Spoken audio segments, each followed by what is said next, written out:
I call to order the public hearing. It is 5:30 p.m. on Monday, May 11th, 2026. We are located at the Jerry Rovey District Facility. We have 4 board members present: Board Member Todd, Board Member Zimmerman, Vice President Cirancione, and myself, Board Member Schmidt. We will move on to the Pledge of Allegiance. Vice President Cirancione, will you lead us, please?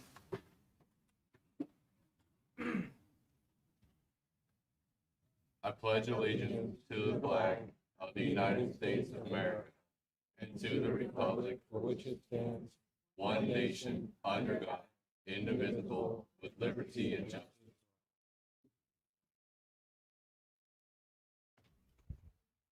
Okay, item 1.3, information discussion of fiscal year 2025-2026 annual expenditure budget revision. I believe that Mr. Haggerty is going to be providing us with information.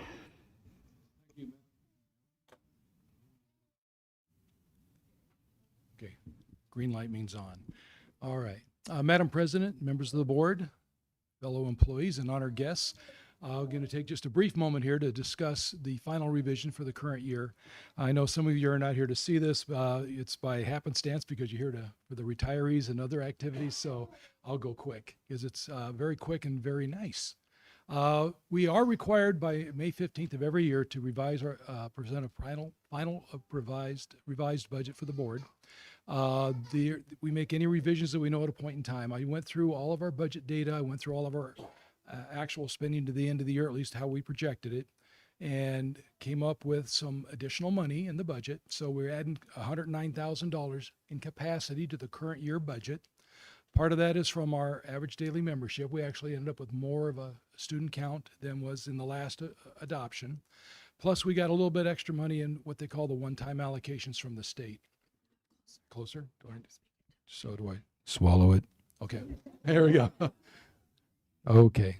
You guys didn't really want to hear me anyway, right? So we have the one-time allocations of $34,000. So when you add those up, here's a breakdown by the different areas. We get some small amounts from the state that was allocated. I have to get shorter so I can get down on this thing. But ultimately, we still end up with $109,000 extra in our budget, and that's what's before you right now. I also went through all of the spending patterns that we were exhibiting throughout the year, and I adjusted some of the lines within the budget to reflect those changes. So there are some changes that it may look a little different, but that is where we're spending the money or project to spend the money between now and the end of the year. Also, as a reminder, we have upcoming budget. We have to propose a budget and then adopt it. We can have to propose it no later than July 5th of every year. So we're thinking on the June 10th board meeting. Adopt no later than July 15th. And the state right now is still working on their budget. What does that mean? That means that we're probably going to have to do a projection on old forms. I'll have to update for what we believe is going to be happening because the state and the governor are not getting together on the budget yet. And until they do that, we will not get final forms. When they do that, which they did last year also, we can always revise the budget again, probably in September. So we can, on the forms that are put out by the Auditor General. We're also going to do a annual financial report in October, and in December we'll do our first revision. It could be the second, depending on the forms. And again, just like we're doing now in May of next year, we're going to do our final revision. You'll start receiving our monthly budget reports in August. And with that, I'll stand for questions from the board and then, I believe, from the audience. Any questions from the board members? Ms. Schmidt. Yes, please. Okay. I have a couple, questions and just things that I noticed, I guess, when I, did my own research on the revision. I noticed that, it says the additional ADM,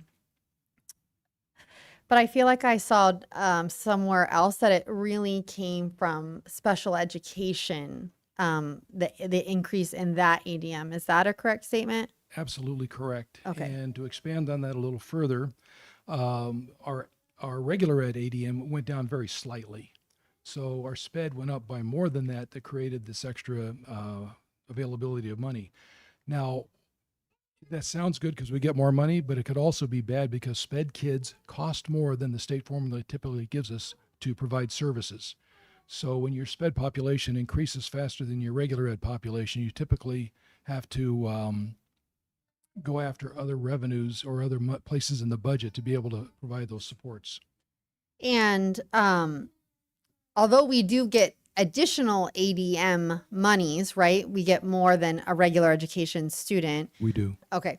As you stated, it often costs more to provide those services. And so even though we've seen, I guess I'm going to use the word, a decrease in student enrollment from last year, right? We're about 27 kids up this year, like from August.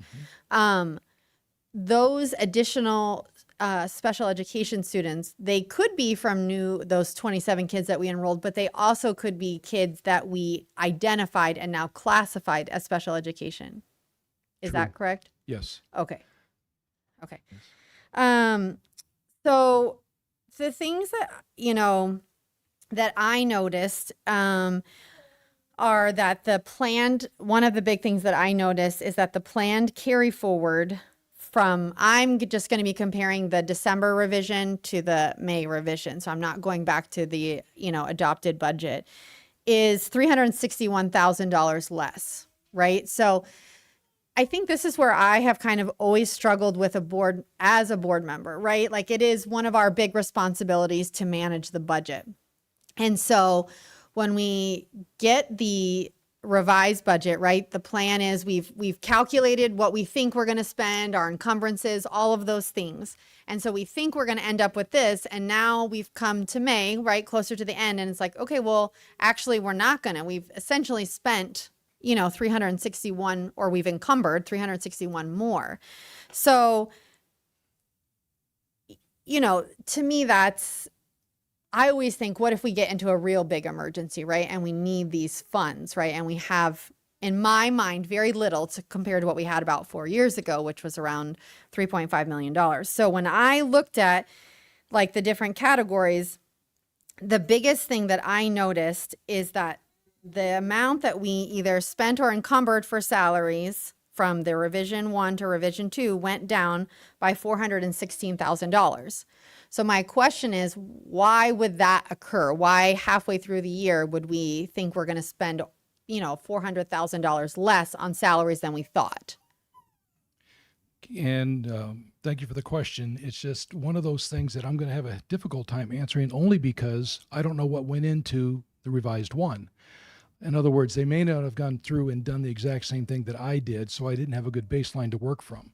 So what I worked from was establishing new budget limits, which is what you can spend to, and then what our spending patterns are, and that's what the result you see. So for me to track those back to a document that may have not gone through the same process is going to be really difficult, and I don't know if it would provide us with anything that would be really that useful.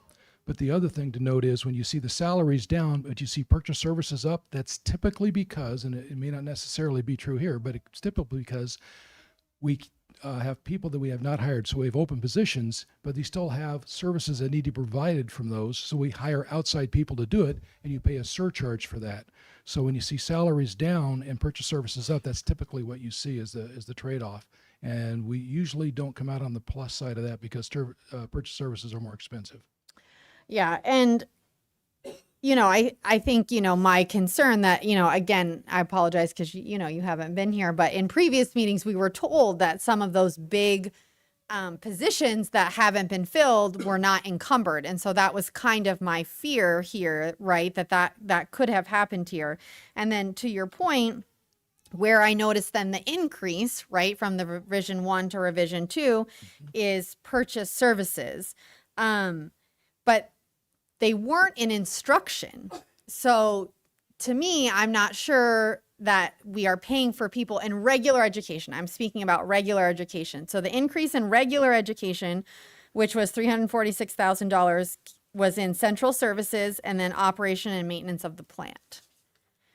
Okay. And so, my concern, and this is really something that, obviously, you're just here for a temporary amount of time. We're going to hopefully, hire a new CFO tonight, is that how do we ensure that we kind of set a budget and we adhere to the budget, right? Because 2 years ago, when we, went significantly over budget and it kind of ate up $2 million of reserve, one of the places that went up significantly was operation maintenance of the plant. And so when I saw that again, it's just something that, I'm paying attention to, right? And I think the goal with the monthly budget reports was to try to find that happy medium. And I think we're still kind of struggling with how can we feel like we know the board can feel like they know what's going on with the budget. Now, special education purchase services went up $325,000. So to me, that makes more sense. We have contracted lots of people at this point for those services. So I understand that. The other thing that went up was transportation. And that went up about $117. Not $117. I would not be bringing that out. $117,000.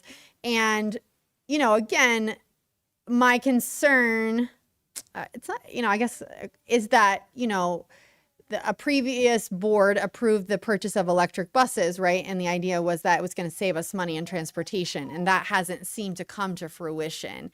And so I would, be curious as to, is it related to fuel? Is it related to fixing the older buses that are still on the fleet? Like, again, thinking this is our first year with electric buses, I think we all thought, I'll speak for myself, I guess, that, I thought that we would be seeing a decrease, right, from the prior year. So, I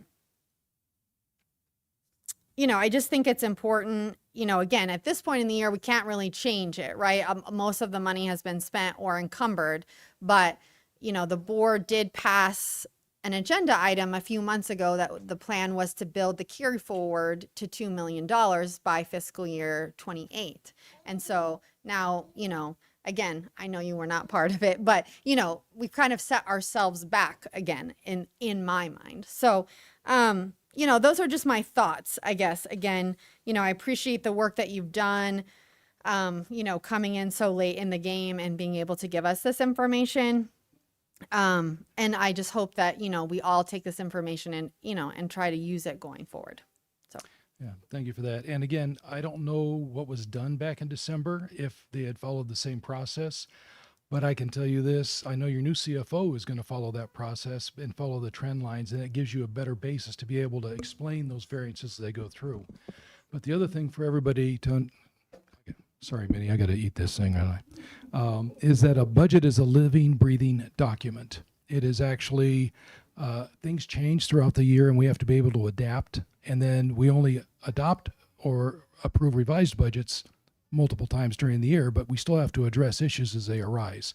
So that's what hopefully you'll see in your monthly report, which has been modified to be a year-to-date. So I think it should give you more accurate information on what's year-to-date by month. Coming forward, I think each month we'll have a new year-to-date number. It'll give you better data to be able to make those kind of decisions or ask questions.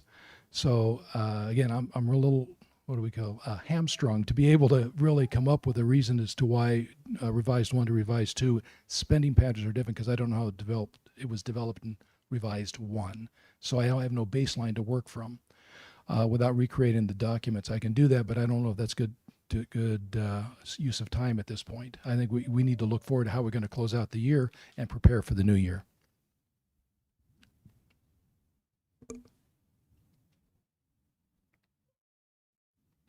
Any other questions by board members? Madam President, Yes. I would like to just clarify a little bit. I was a sitting board member when the electric buses came to be, sort of. The grant, which was a federal grant to purchase the electric school buses, had been applied for by this district multiple times prior to me being on the board, or prior to going all the way back to Dr. Court Monroe being the superintendent. Anytime you apply for a federal grant and you turn it back, this might be an educational session for some on this board, you will basically be blacklisted and never see a federal grant again. We spoke to them about the idea of turning that grant back, and it was made very clear that that would not be a good thing to do. Secondly, in that grant, we were trading in buses that were over 20 years old in some instances, others that were less but were broke and inoperable. The cost to repair a 20-year-old bus was going to exceed what it was to accept the grant and then put money forth to the buses. The electric buses cost the district no more money, for sure no more money than just buying a diesel bus outright. So I think it's important that everybody understand this grant was applied for multiple times back in the days when Dr. Lori Schuff was the superintendent. It is, again, extremely dangerous, and those who have worked in education for a long time can certainly explain and reiterate what I'm saying. When you turn back federal dollars, you're not going to see them again. So that was the decision that was made. I recall the day very well. We were first asked to come if we were interested in seeing an electric school bus. We said, sure, bring it out before a board meeting. We'll take a look at it. Dr. Monroe and I walked out. Dr. Monroe had been on the board or been in the district for about 2 weeks at that time. When the bus representative said, congratulations, you guys just got a grant and you're getting, I don't remember the number, however many, actually a couple more than what we ended up taking. That was news to me. That was news to Dr. Monroe. We both talked about it. There was nothing in any pass down logs from the previous superintendent, and we inherited that. So that's how the electric school buses came to be. It was actually started long before anybody was on this board, but I do feel it's important. When we actually made the purchase, we just got stuck carrying over what other previous decisions were. That's the story of the electric buses in a nutshell.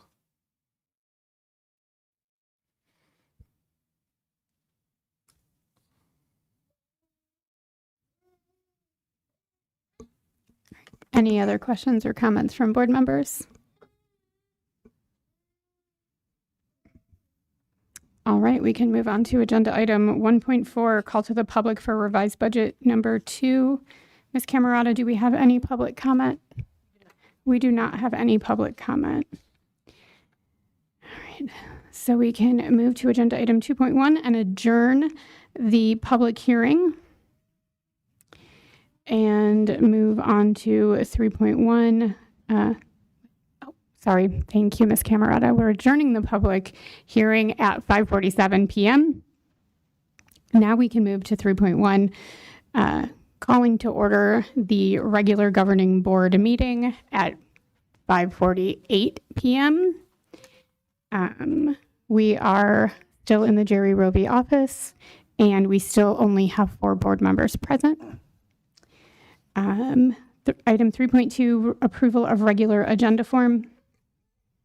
I make a motion to approve the regular agenda form consistent with Board Policy 1-302 and temporarily suspend governing board policy with which this agenda may be inconsistent.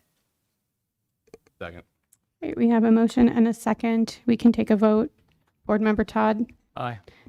Board Member Zimmerman. Aye. Board Member Cirincione. Aye. I'm also an aye. We will show that that passed 4-0. Moving on to item 4.1, the 2026 Retirees Westside Impact Outstanding Principal of the Year, Westside Impact Teachers of the Year, and Classified Pride Award recognition.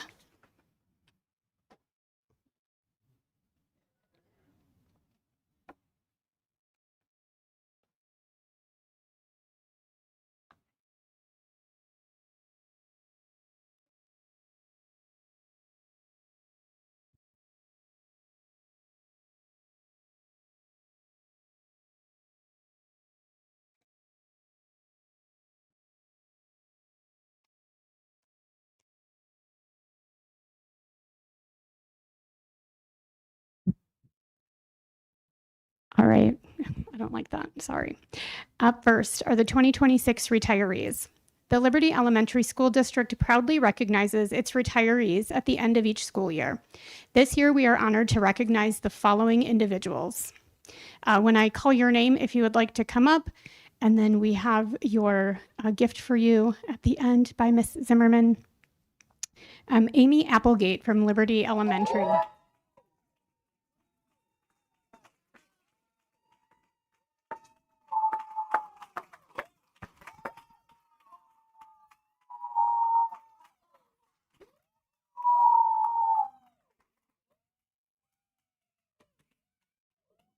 When you have your gift, if you would please wait up here because we'll take a group photo at the end. Thank you. All right. Second, we have Miss Barbara LaFleur from Rainbow Valley Elementary.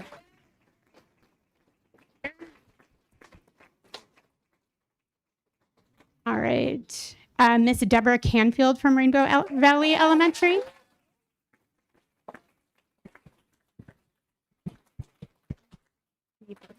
Thank you. All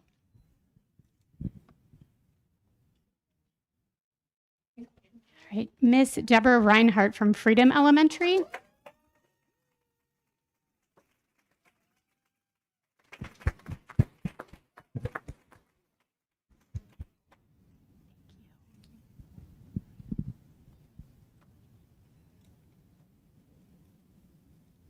Miss Denise Janovich from Blue Horizons Elementary.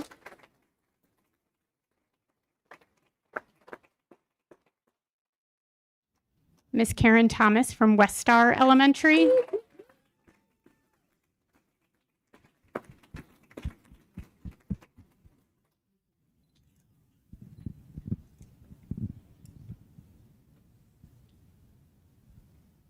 Miss Monica Wolchuk from Las Brisas Academy.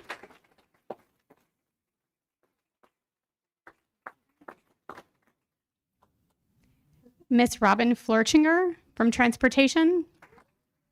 Hope I said that correctly. I hope I didn't mess up your name. Perfect, thank you.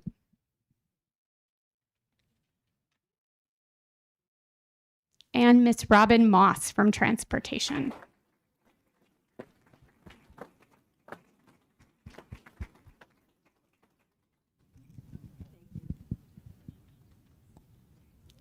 Okay, those are our 2026 retirees. If we could scooch all together so that we could take a group photo.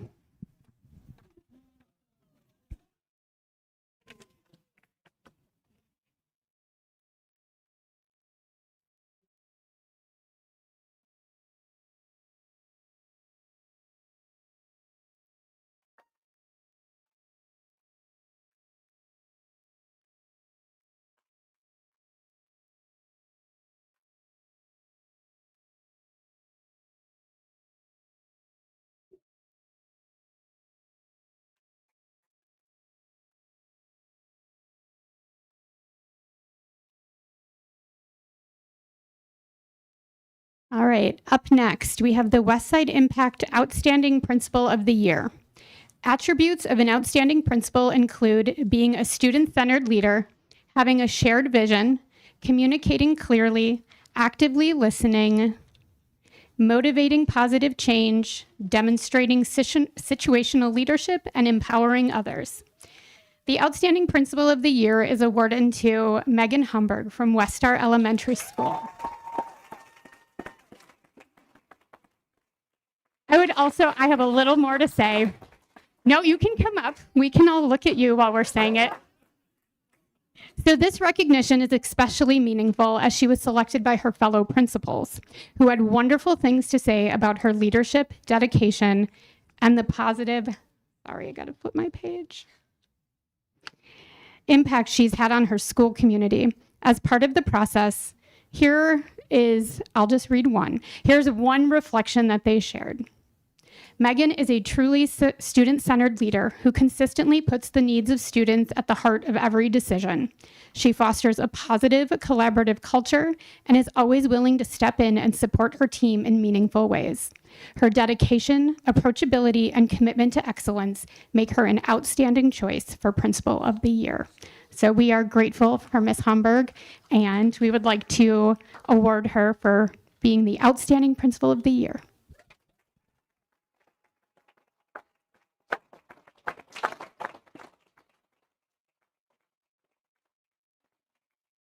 And we need a photo. Get in the middle, Megan. Get in the middle.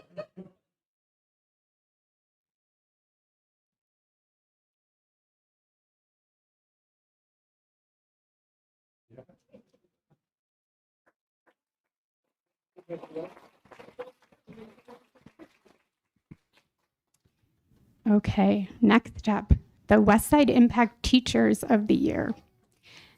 So Teacher of the Year recipients are nominated by their peers. Each campus named one certified employee as its Westside Impact Teacher of the Year. These following recipients, along with the Outstanding Principal of the Year, received a plaque at the Westside Impact Teacher of the Year breakfast last week on May 5th. The following criteria was considered when nominating: their master teacher, demonstrated teacher leadership, supportive to colleagues, always growing and improving professionally, evidence of continuous student learning. Sorry, it's on there twice. So the following teachers are our Teachers of the Year. Hannah Simonis from Blue Horizons. I apologize if I messed up your name.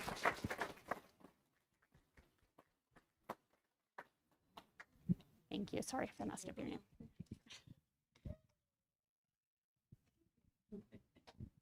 All right. Hannah Furco from Estrella Mountain Elementary. Okay, she's not here.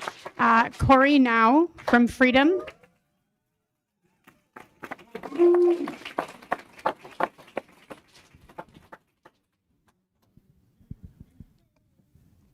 Michelle Wilson from Las Brisas Academy.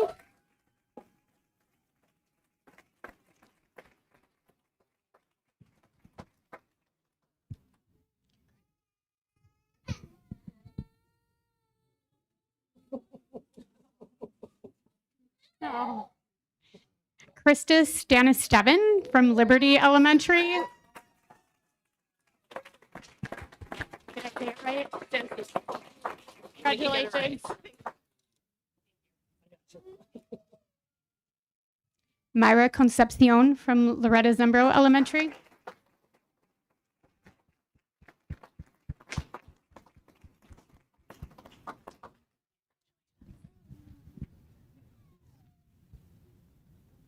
Carissa Lowe from Rainbow Valley Elementary.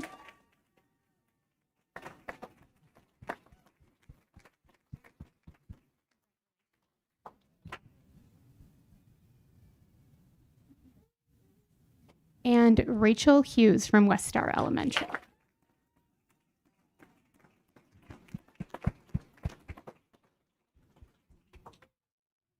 No, you're good. Congratulations.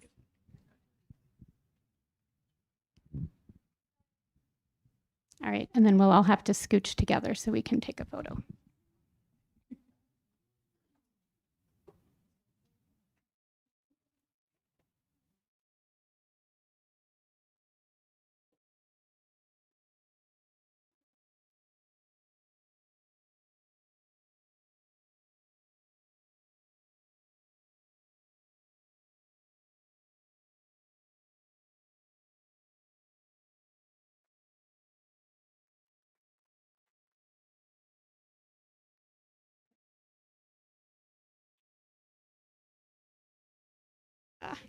I can't get my pages unstuck. Okay. And last but not least, we have the Classified Pride Awards. Each year, schools and district departments recognize a staff member who exemplifies a strong supporter of the Liberty Elementary Schools, demonstrates initiative in the improvement of the individual site and/or district, displays a genuine concern for and effectively communicates with students, staff, and patrons, exhibits a high degree of willingness to assist other staff members, contributes to positive staff morale, maintains a high standard of professionalism in all job-related tasks, and strives for personal and professional growth, and exemplifies the pride of Liberty School District. So this year's Classified Pride recipients are Athena Rodriguez from Blue Horizons Elementary,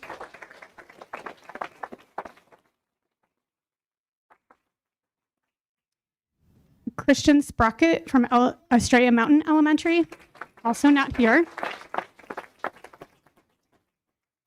Suzanne Mercado from Freedom Academy Elementary.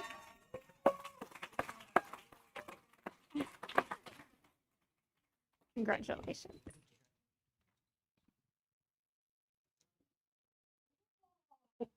Maria Caballero from Las Brisas Academy.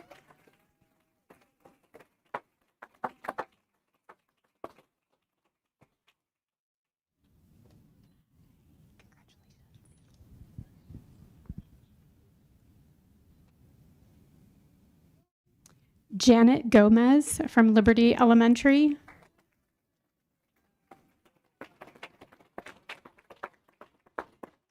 Mariah Garcia from Loretta Zumbro Elementary.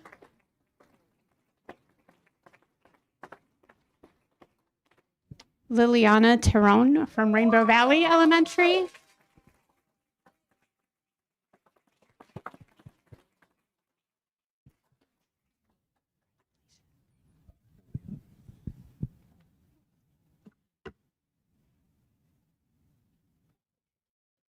Angela Klassen from West Star Elementary.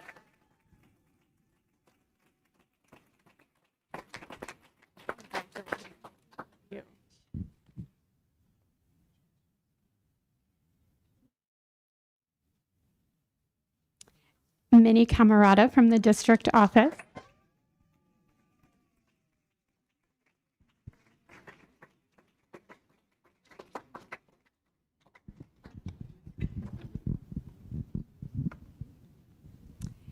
Mariah Grigsby from the LEAP program.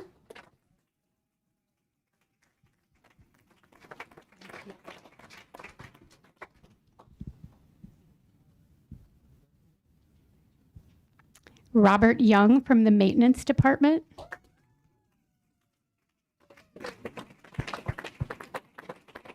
Thank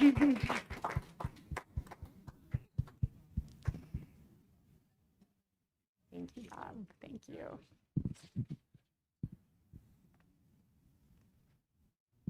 Robert Reinhard from the technology department.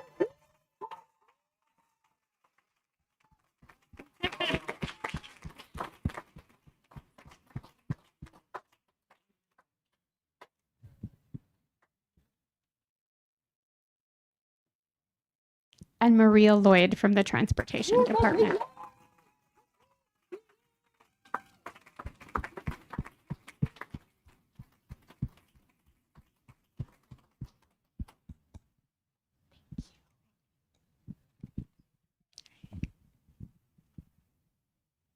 All right, those are all of our classified pride recipients. So if we could all scooch together to take a picture.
All right, I think we can get back to the meeting as our award recipients and their families cleared out, gave them a few minutes, and now we can get back to the agenda. So our next agenda item is 4.2, attendance and enrollment reports and school newsletters.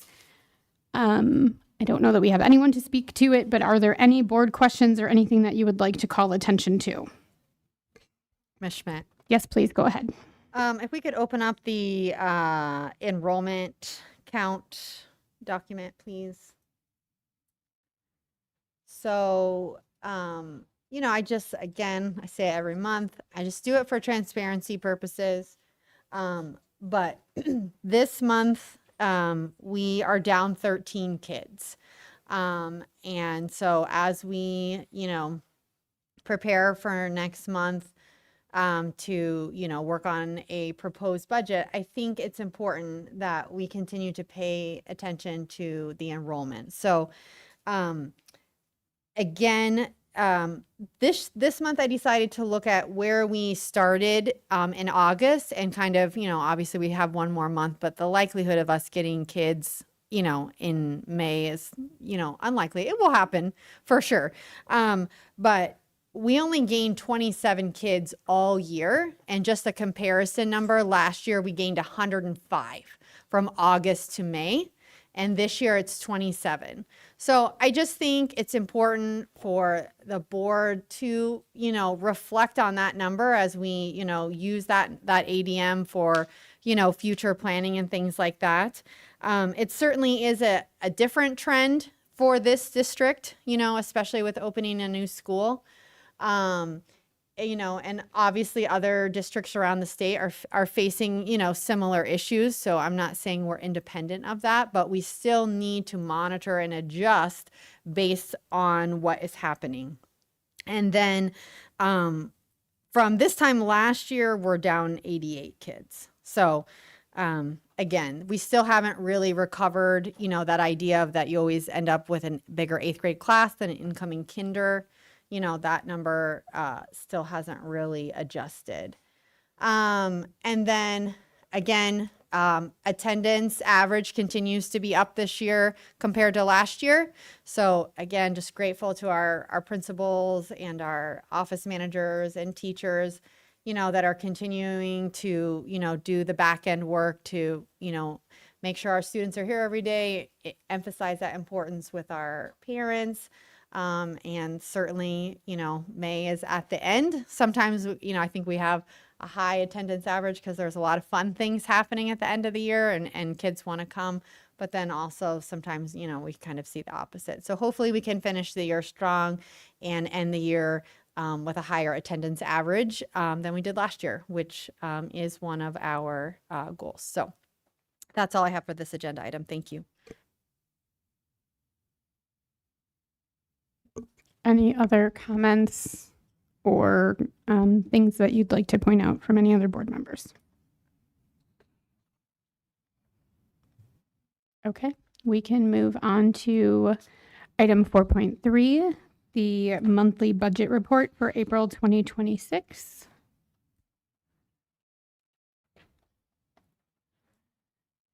Any comments or questions about this? Ms. Schmidt. Go ahead, please. So the biggest thing that I notice is that in our M&O balance, and maybe this is reflective of, that year to date that you had kind of discussed earlier, but the balance in M&O is down about 400 or about 500,000 from March of 2026.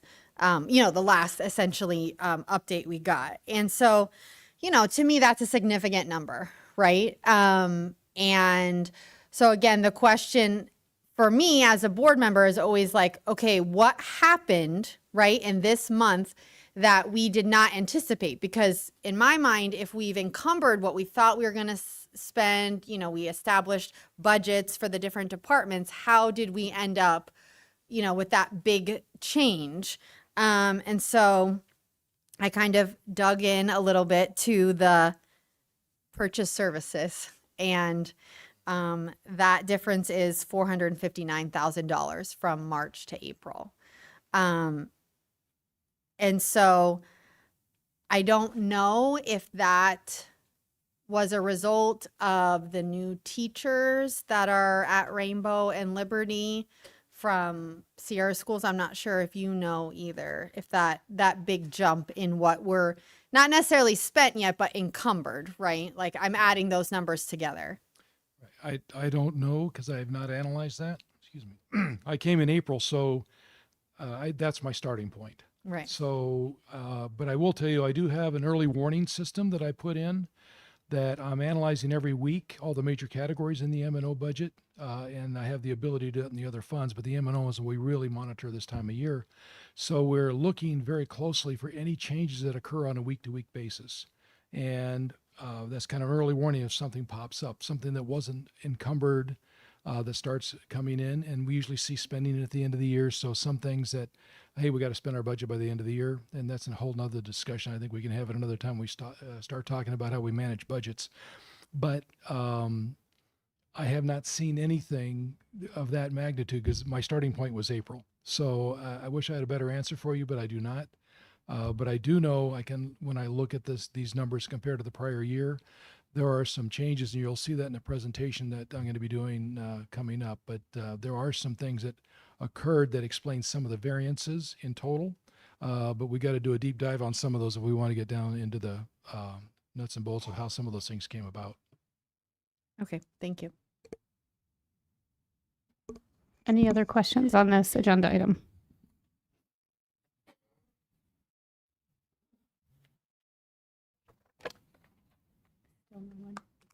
So just say we're, okay. Oh, she's right here.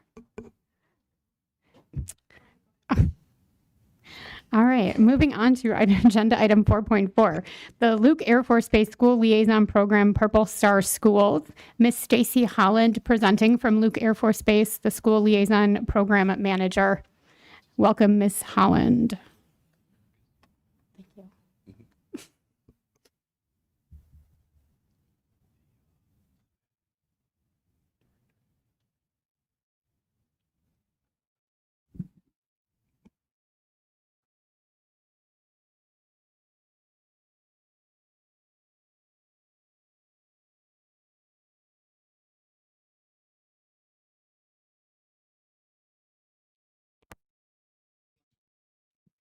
Good evening. I'm Stacy Holland, and I'm the School Liaison Program Manager at Luke Air Force Base. And tonight I'm here to talk to you about not only the Purple Star Schools, but what I do as the School Liaison Program Manager at Luke Air Force Base. Next slide.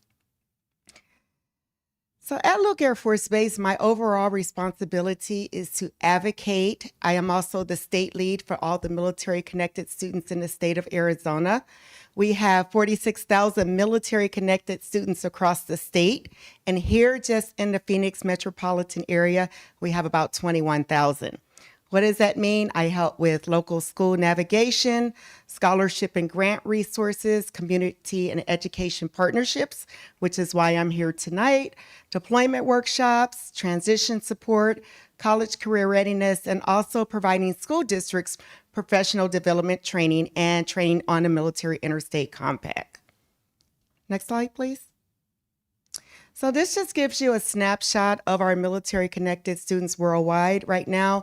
And actually, this has went up over the last couple months.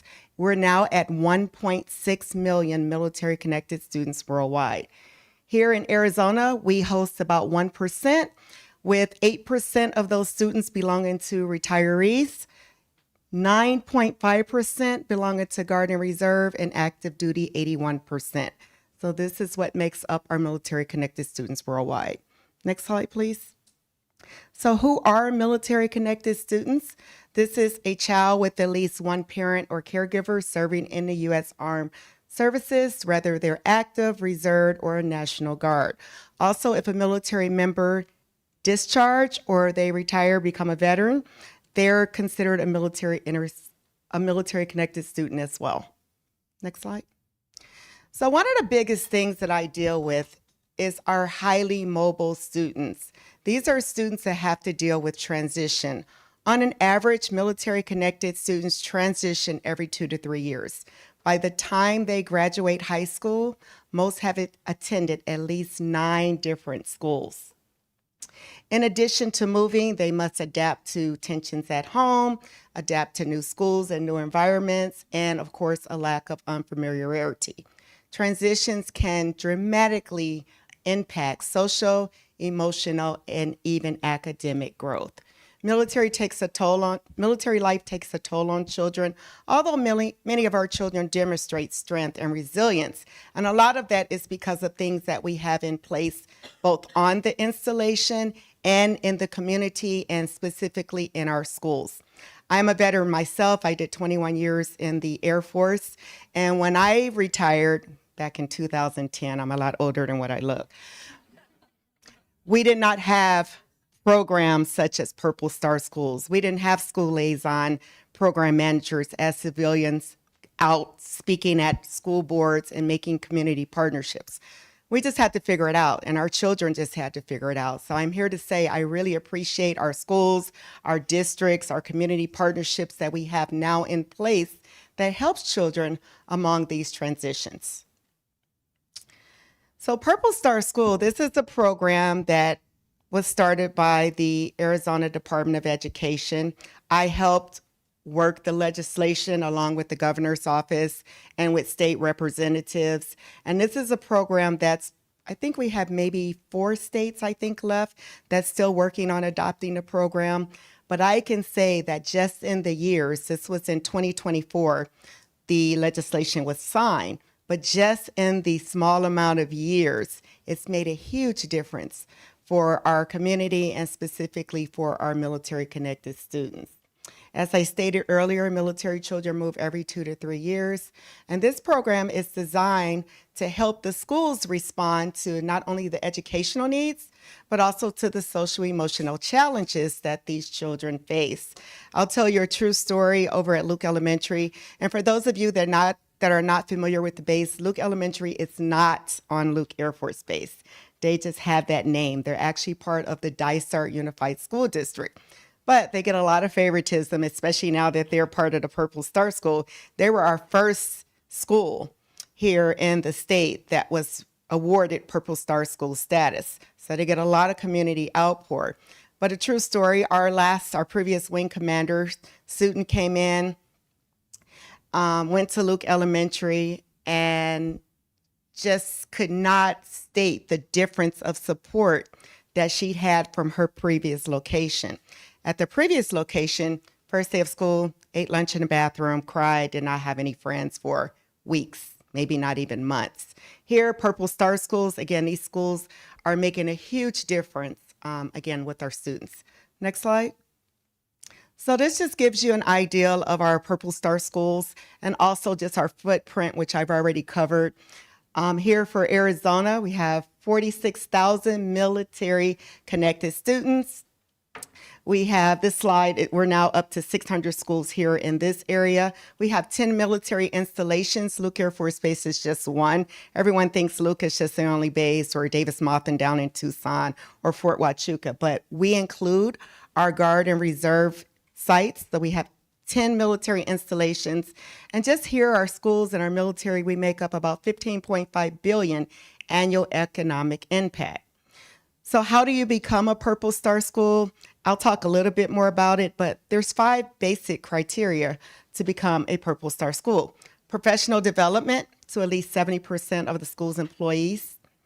And this professional development can be taken online, or either I go out across the valley and I provide that professional development training to the staff. It's much quicker, much easier to have it in person. I don't mind. You must have a designated employee at the school as a POC for the Purple Star program. They also have to take module training through the Department of Education. It takes about 1 day to complete that training. Establish a peer mentorship program for military students. That means you have to have a designated body of students. It can be 10, it can be 20, just depending on the population of the school. And they're the ones that's going to do the work. They're the ones that's going to partner up with other students, welcome students, and really run the program. You have to hold at least one patriotic event during the school year. That can be Veterans Day, that can be back to school. Most do it during Month of the Military Child, which we just had here in April. And you have to create and maintain a website and dedicated page with all the resources that's available for the Purple Star School program. Between myself, between Mr. Lee at the Department of Education, we can provide you those resources. So we've seen many schools become a Purple Star School less than 30 days if they're really aggressive with meeting the requirements. But I think you're given a 90-day period to meet all the requirements. Next slide.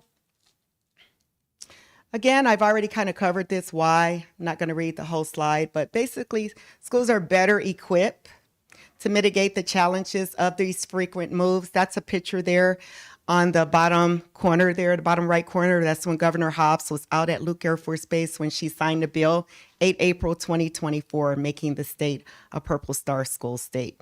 The good thing about Purple Star Schools, once a school becomes a Purple Star School, you're actually listed out on the Department of Education website.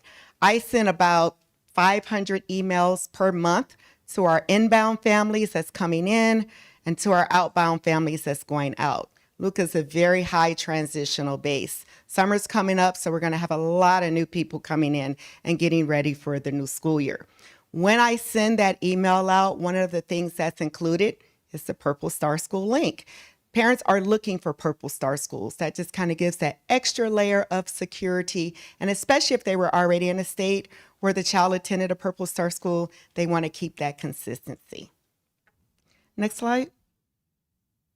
These are just some of the many resources that we have both on the installation and off. We have our Exceptional Family Member Program. So if you have special needs in your school or you're dealing with kids with special education and they're a military-connected student, know that you have resources back at the installation as well. That's my logo, School Liaison Program. We have Military One Source. We have Family Life Counselors, of course, our friends, the Arizona Department of Ed. We have Tutor.com, which a lot of schools are not aware of that. That's a 24-hour, 24/7 tutoring service for military-connected students in just about any subject. Great resource for teachers in the schools that they are not aware of. We have Student to Student that helps with the students with the peer-to-peer program, helping train them to be great peers. And we have MIC3, Anchor for Life, and Military Child Education. When I come out and do your professional development training, or if you decide to take it online, you'll learn even more about these different resources available. Month of the Military Child. I'm not going to read all this, but the governor does a proclamation each year. This is where we celebrate. We just talked about the number of military-connected students, but this is where we celebrate these children for the sacrifices that they make. I always have a saying, military children serve too, because they do. They're right alongside of their parents, providing that support as they transition along. So this is Month of Military Child. Again, this is a specific month. You'll see purple all over the place. I've worn purple so much during April, but I put it on for you guys tonight one more time. But why purple? Many people ask why purple, and I'll go ahead and tell you that's because that's the color of all the joint services when you put the colors together. So it makes purple, and that's why we purple up for Month of the Military Child. Next slide. So these are just some of the great things, some of the things you'll see.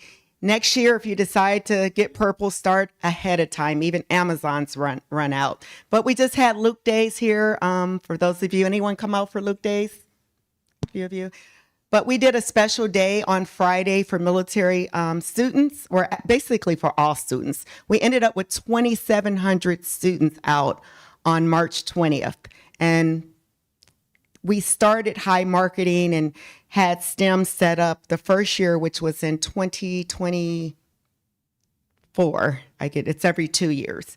And they came to me, they said, Stacy, Davis Mothin, which is down in Tucson, they got 100 students. I'm sorry, I'm like you, 1,000 students, not 100 students.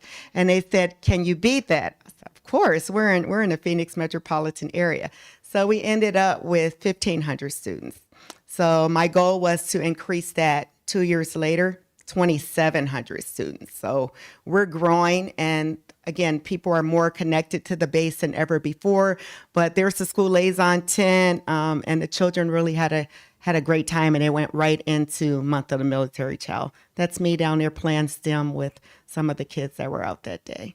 Okay, next slide. And this is just some of the pictures from April that went right after Luke Days. Whataburger was a community partnership. That's some schools that some of our other Purple Star schools. There's Dream and Summit. Credit Union West donated funds to some of the schools, Purple Cookies, and we just had a fun. That's why I said I'm about done with the color purple, but it was a great month. So when schools become Purple Star schools, there's so many benefits, not only for students finding these schools to support them, but the community outpour is amazing. These are just some of the bags that I brought just to show you. We partner with Credit Union West. A lot of children got this across the valley, took it out to various schools. This is another partnership with USAA. There are some books and some audio stuff. So there's a huge benefit, not only for the students, but for the school itself, and just building the partnerships of becoming a Purple Star school. Whataburger, again, is a good contributor. They're helping us drastically with our college and career readiness right now. Next slide. I think that's it. So I'm not going to take up too much of your time. Are there any questions? There was a last slide, I thought, with my contact information. Oh, I don't know if We have it in our presentation that we have. There it is. there it is. Yeah. Yeah, but if anyone needs to find me, again, I can stay here all night. I don't want to take up too much of your time, but I'm on the base, building 1140. That's my phone number. That's my email. And again, I hope you guys learn more about the Purple Star School. And if you have further interest as we go into the next school year, please call me and I'll be more than happy to come out and support the district or any schools in your district. Thank you for your presentation. Do we have any questions or comments for Ms. Holland? It's more of a comment. Go ahead. Thank you for coming out first. Yes, sir. As a military dependent from the day I was born until I turned 18, and then when I left at 19 and did my 20 years, with my numerous deployments and moves with my children, I can tell you, it weighs on them. It's hard on the entire family, but it's especially hard on the children. I didn't know about this program when I was still in, so I like to see it. I think it's a great program because military children do have a set of difficulties they have to deal with that the normal, I'm saying normal population is probably not the right word, but unique set of difficult, circumstances they have to deal with that a lot of people don't understand. So having this program available, I think is great, and I appreciate that you're working on this and this is getting out there. So thank you. Yes, sir. Thank you for your service. One last thing I want to emphasize is, Luke, right now we're an AETC base. I'm not sure if you're familiar with that, but we're a training base. We train the world's largest amount of fighter pilots. That's why we have the F-35 there. But we're changing here real soon. We're going to go from a training base to a combat command base, ACC. What does that mean? That means growth, and that means more deployments. We're highly deploying people right now, real time. So not only is transition going to be huge for our military families, but deployment is going to be on top of that. So one of the things I'm doing right now and already gearing up for the next school year is I'll be hosting more workshops. I'll be ordering more resources. So if you have any children in your district or your schools, especially as more military families are moving out to the Buckeye area and hopefully be attending more of your schools, if you need any resources for deployments, please let me know because it's happening real time now. And we have kids right now real time that's having a difficult time because at Luke, they were used to more so their parents stand steady. It was a training base. Only the pilots transition in and out for training. But now the whole mission is changing. So that's going to put another perspective on the program as well. Any other questions? Ms. Schmidt. Yes, please go ahead. Just more of a comment. I just want to thank you for coming out and for the presentation. It was very informative, and I can only imagine how beneficial it would be for military children of military personnel. So, I hope that we have the opportunity to move forward. So thank you so much for your time and for your work on and your advocacy for them. Yes, ma'am. Thank you. Yeah, I don't think we have any other questions. I would just like to echo what they said. Thank you for coming out and explaining to us what the Purple Star School program is. was new to me when it first was put forth as an option for us. And so it's really interesting to hear what it is and what your mission is in the schools. I love the idea of the peer-to-peer, matching up a student with another student and sort of having a built-in buddy from day one, so nobody's in the bathroom eating lunch alone, because that's heartbreaking. So thank you so much for your time tonight and for this great information. And I look forward to discussing this more and potentially moving forward. Madam President, Oh, sorry. Yes, go ahead. I looked down for a second, you move forward. I too just wanted to thank you also for your service, your military service and staying in. I started looking back at this, some emails, and reminds me of conversation to me and he's still a general, but left Luke Air Force Base, Jason Rushoff, Ox. He and I met up at the City Managers Conference in 2023 in Sedona, and sitting there talking about Liberty School District, he said, I want you guys to be a part of this. And it was just really coming online at that time. I said, we've got a school that's going to be opening up. It's going to be really perfect. That's Loretta Zumbro's school. And we've actually exchanged some emails over time back and forth about this. So I'm really glad to see that this is coming together. We knew it was going to take a little bit of time as the program was just getting started, but super excited to hear about the program more. And I can't imagine that this district would not want to move forward and become a partner with the program. So. Many schools, or at least have one school in each district. I mean, some districts have multiple schools, but my goal personally is to at least see one school in each, especially our primary districts that's close to the installation, at least have one Purple Star school, if not more.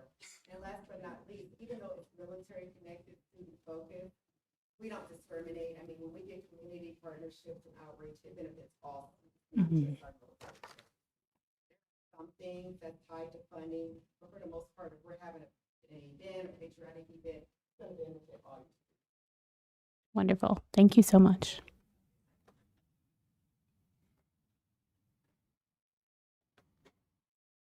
All right, our next agenda item is item 5.1, Governing Board Updates. Mr. Todd, would you like to begin? I'll make it easy. I don't have anything to report at this time.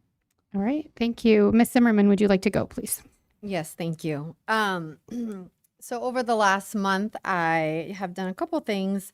I went to 3 plays, which was really fun. I took each of different one of my children to them.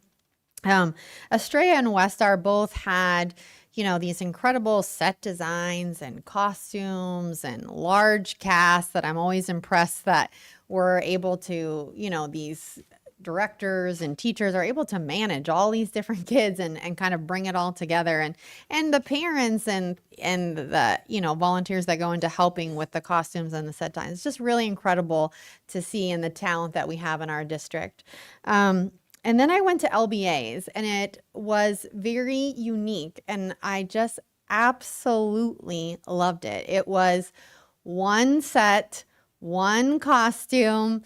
There was the curtain never came down. It was just such a unique, I don't want to call it a play. I don't even know what to call it, but yeah, it was just so unique. I just enjoyed it so much. And the talent that we have at our school, and, that was showcased particularly at Las Brisas, was that at least 10 different kids had to sing a solo or a duet. And to have kids as young as 2nd grade. Well, I was just blown away by this duet by these 2 2nd grade. Oh, 1st grade.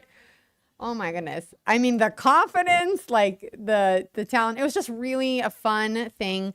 And I think it was just something I really needed after this year, to be able to be in our schools and really see the incredible things that are being done. And so that was just really fun and really special.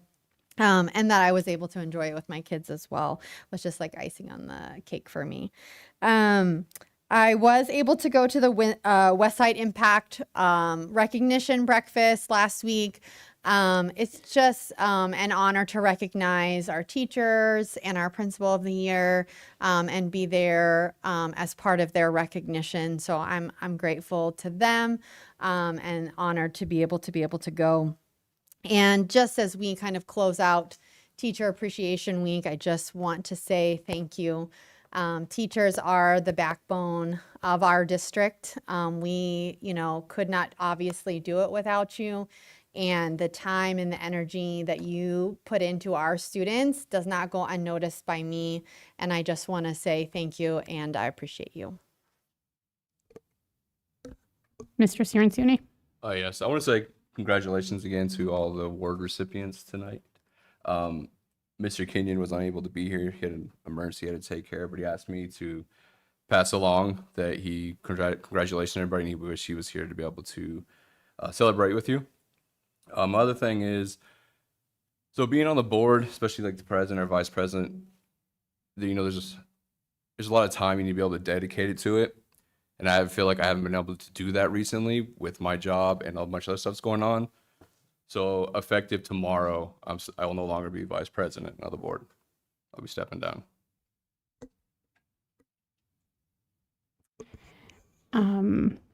I would also like to congratulate all of our award winners. And due to the unique circumstances that we are currently in, I was lucky enough to be able to hand them out. And so that was very fun for me.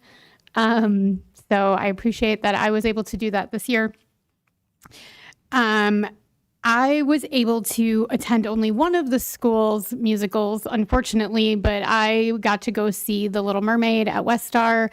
I took my 12-year-old with me, who I told him he was going, but he enjoyed it nonetheless. And he definitely had a favorite because he's still talking about it a week later. But it was so good. Just the talent that we saw in the lead characters, but then the smaller side characters who were just so funny. The costumes were so imaginative.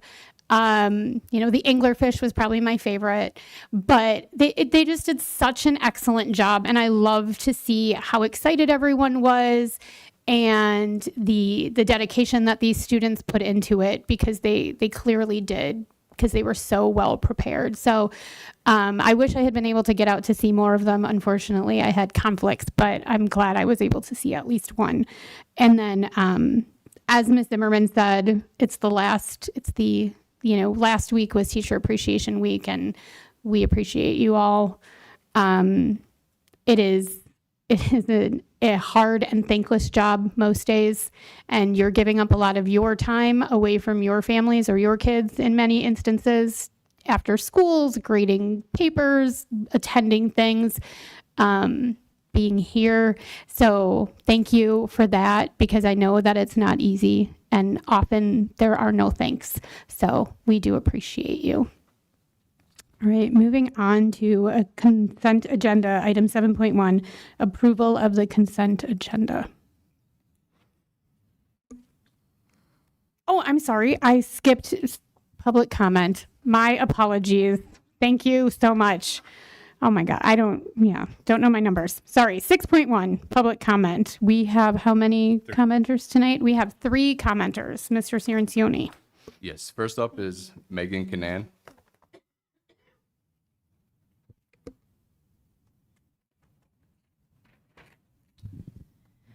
Good evening. My name is Megan Canan and I reside in District. Today I'm here to speak about something that goes to the very core of effective governance, responsibility, consistency, and accountability to the community you serve. First, board member participation matters. When individuals are elected or appointed to this board, they take on the duty of showing up, not just physically, but mentally and fully engaged. If a board member is unable to attend a meeting, it is still their responsibility to stay informed. That means reviewing meeting recordings, agendas, and supporting documents so they understand what was discussed, what decisions were made, and why those decisions were made. When that doesn't happen, it creates gaps in understanding that can directly impact the quality and continuality of decision-making for the district. This leads to a second very serious concern: financial oversight and continuity within business services. The board continues to request clear and reliable budget information from business services, which is appropriate and necessary. However, at the same time, there has been significant disruption in the very support system that provides that information. A consultant who's been assisting the district over the past year was recently released by the interim superintendent. That consultant's role, as many understood it, was to provide stability and continuity during a financial sensitive time. Removing that support without a clear and transparent transition plan raises legitimate concerns about how the district expects to maintain financial clarity and consistency moving forward. Even more concerning are reports that an individual identified as Kevin Hegarty has been working with the district since approximately April 13th, despite the fact that the board did not approve his appointment as interim executive director until April 17th. It has also been stated that his work has been done for free, which raises additional questions about authority, oversight, and compliance with proper hiring and governance procedures. Regardless of intent, decisions like this must follow a transparent and board-approved process, especially in a district already facing financial and auditing scrutiny. These are not small administrative details. They go directly to trust, and trust is built when board operates in alignment with its own procedures, keeps clear record of decisions, and ensures that leadership transitions are not happening in a way that bypass public accountability. Our community deserves stability, transparency, and a governing board that is fully informed and fully engaged in every step of the process, and it seems that the interim superintendent is not providing that. Thank you.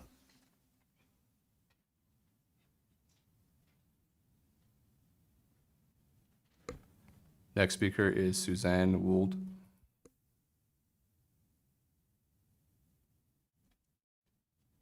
Hi, everybody. I'm Suzanne Wold. Oh, eat the microphone, right? That's a quote. So I live in the district. I chaired the successful bond campaign to build Blue Horizons and remodel Liberty. I worked closely with Ms. Zimmerman on the last successful override campaign in this district. Amanda Collins, a Las Brisas mom, and I are the incoming officers of the Liberty Elementary School District PAC. I'm here to speak about the board vote to go out for an override in 2026.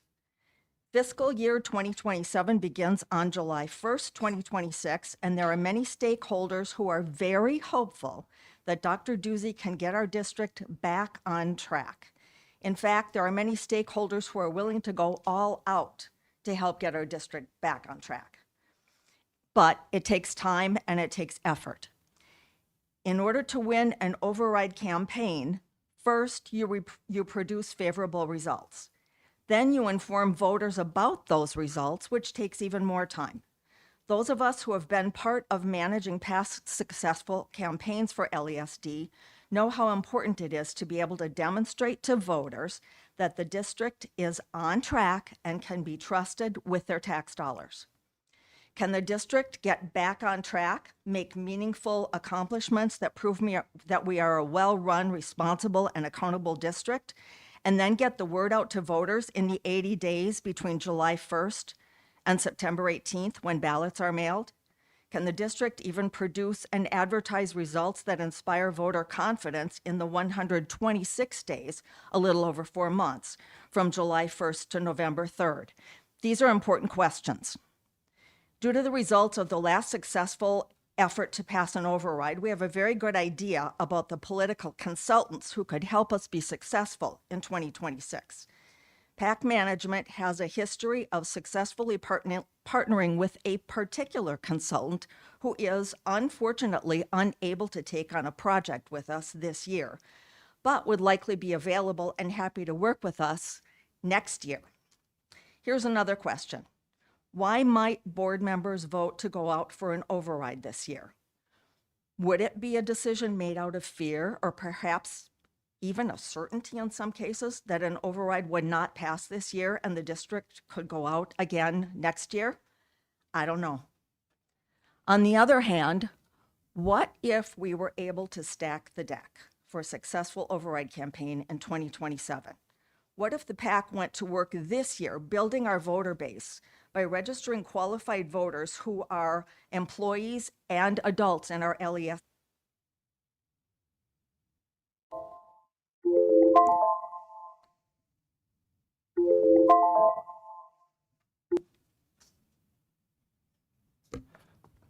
Thank you. Next is Ashley Wright.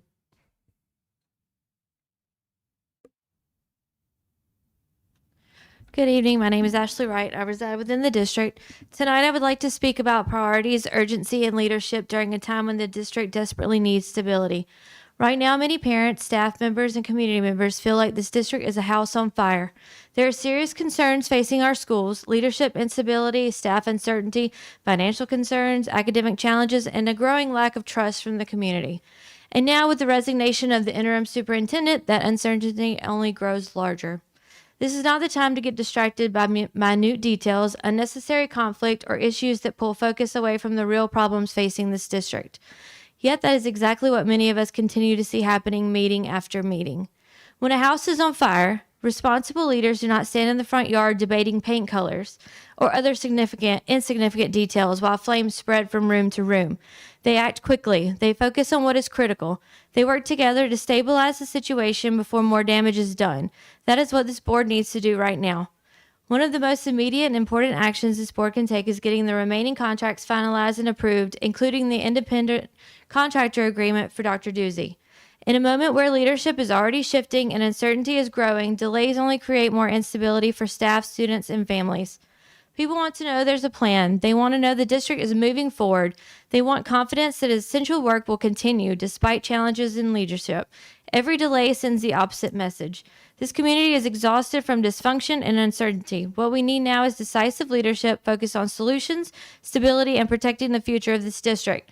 I urge the board tonight to stop focusing on distractions, prioritize the urgent needs in front of you, finalize the remaining contracts, approve the independent contractor agreement, and start addressing the real fires threatening this district before more trust and progress are lost. Our students, teachers, and families deserve nothing less. Thank you. All right, thank you. Now we will move on to 7.1, approval of consent agenda.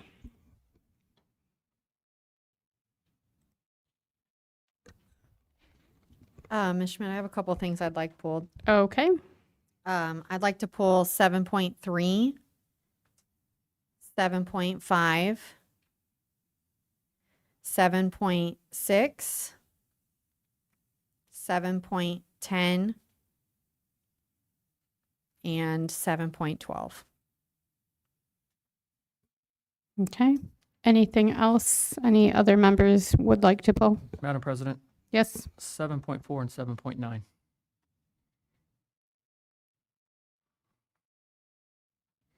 okay, so I have 7.3, 7.4, 7.5, 7.6, 7.9, 7.10, and 7.12. Okay. All right. Then would anybody like to make a motion? I make a motion to approve the consent agenda with the exception of 7.3, 7.4, 7.5, 7.6, 7.9, 7.10, and 7.12. All right, we have a motion. Do we have a second? Second. All right, we have a motion and a second. We can take a vote. Member Todd, Aye. Member Zimmerman, Aye. Member Cirincione. Aye. I'm also an aye. We will show that that passed 4-0. And we can go on to item 7.3, approval of personnel action items. Ms. Zimmerman, you asked for it to be pulled. I just have a couple things for this agenda item, personal action items. At the top here, we have the approval of 2 assistant principals. And, based on, information that's in the agenda tonight in regards to the budget, I think that it will probably be okay for us to approve them. But my concern that I posed earlier, that we have not kind of established a threshold for when schools, it's not officially, I guess, like in policy or in a standard operating procedure. And we have schools that are likely going to fall under the threshold of where other schools don't have an assistant principal. And so for equity purposes, I still think that needs to be addressed. And by hiring these 2 assistant principals tonight, we're not able to move people around to kind of fill a vacancy with assistant principals we already have. So, I realize, again, kind of with the lack of leadership that we have currently and with the new superintendent coming in, that, can be addressed in the future. I just want to say that my concern still stands, that we are not, we're having certain schools have APs and some schools not have them with similar enrollment numbers. And then the second thing is this supplemental compensation for Dr. Avila. We got an email today forwarded to us from Miss May, but came from somebody else, which is another consultant for HR.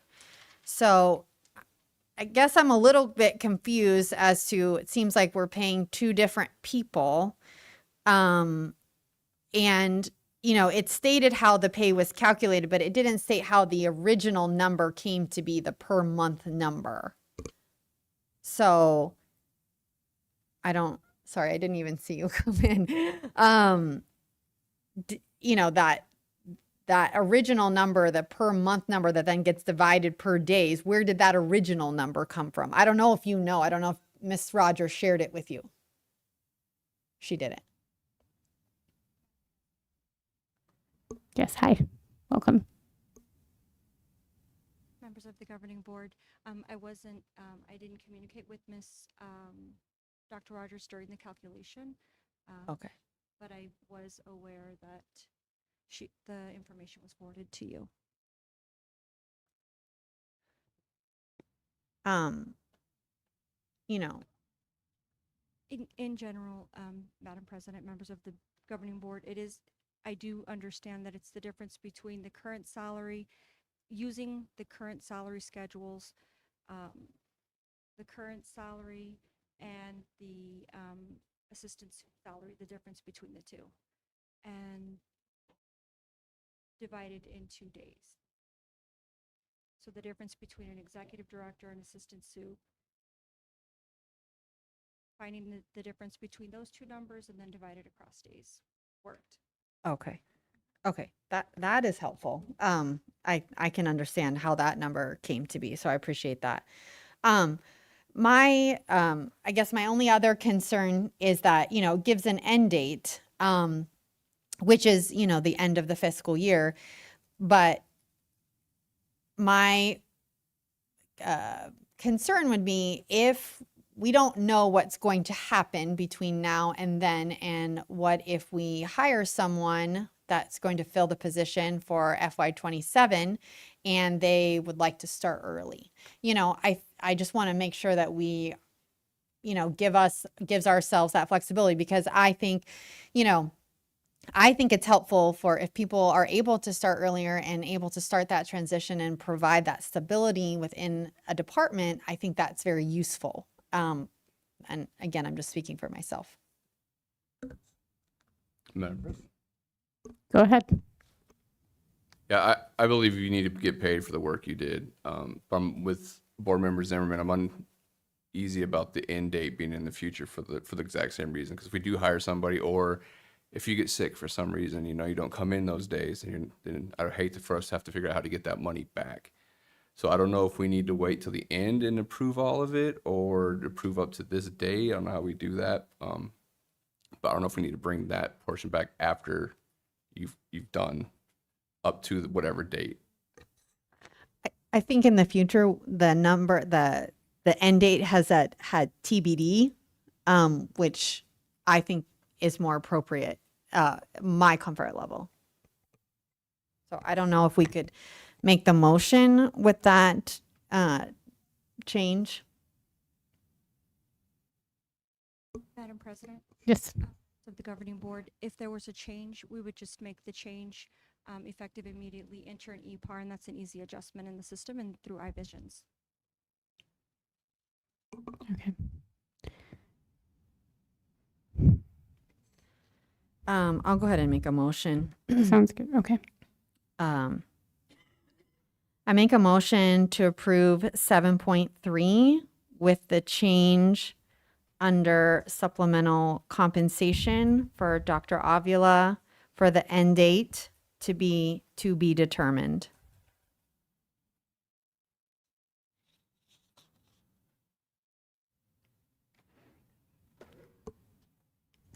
President Schmidt, Yes. may you please repeat the motion? Yes, please.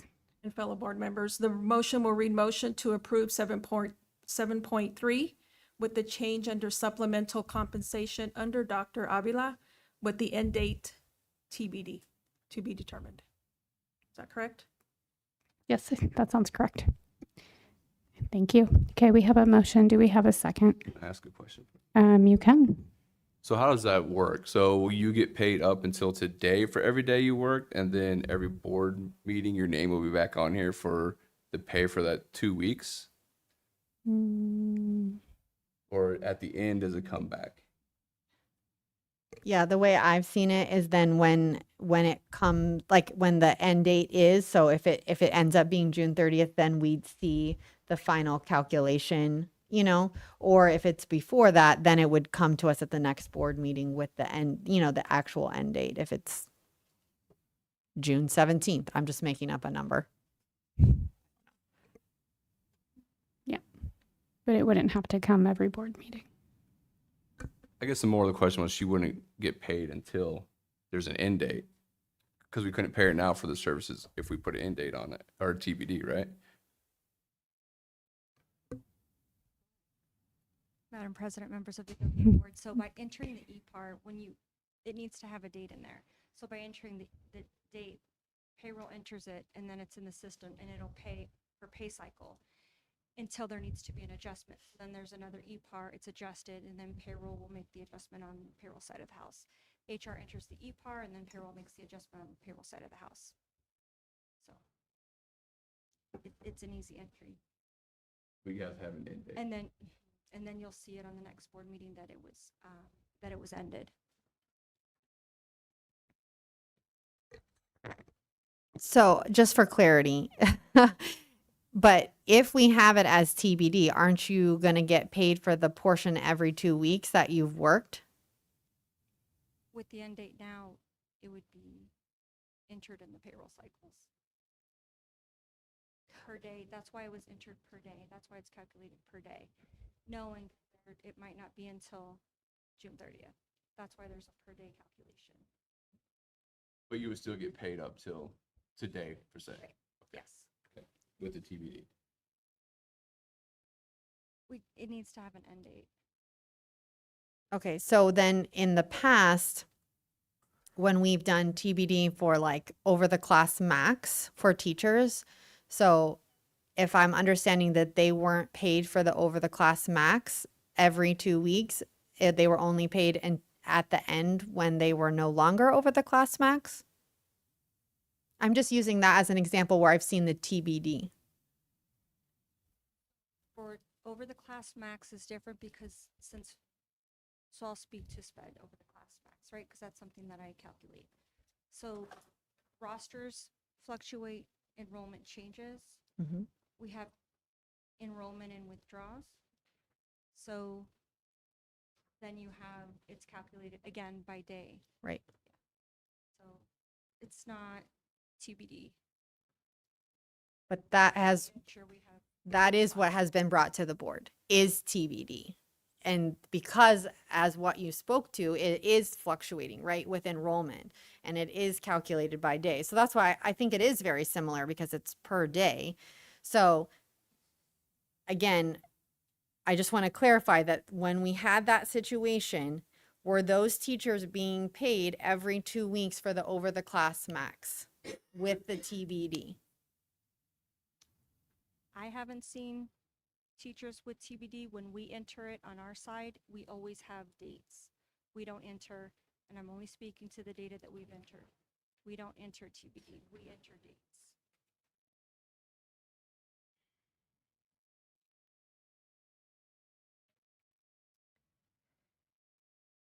Madam President, Yes, please.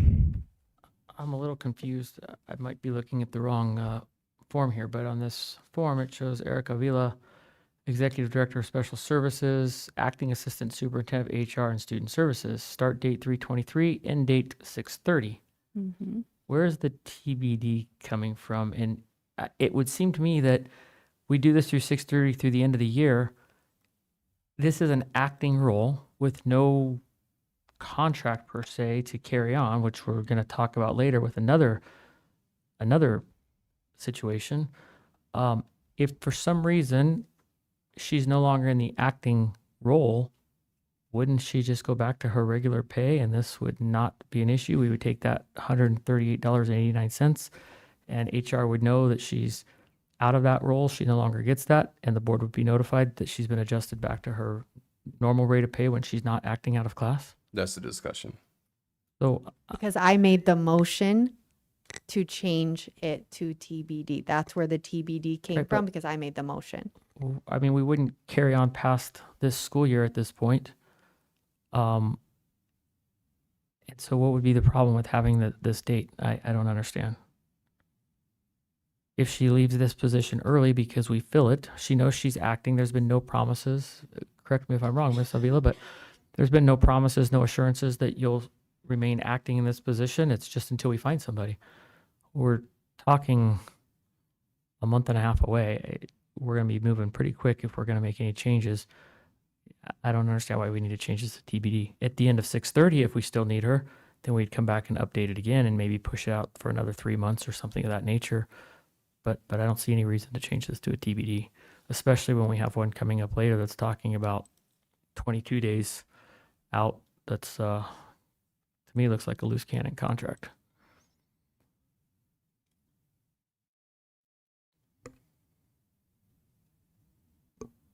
And you're saying that the software needs to have a date in there anyway for payment. I don't want to make her wait until 6:30 if she fills out the whole time to get paid. So we got to put a date in there. So 6:30 makes a perfectly good sense to do. It's the end of the year. It's 6 weeks away. It's maybe 7. It seems like this is fine. I don't think we've ever done that anywhere else. And all these other positions have end dates in them. So I see no reason to change it to TBD. When you're acting, you're always in that position, TBD. That's just general common knowledge.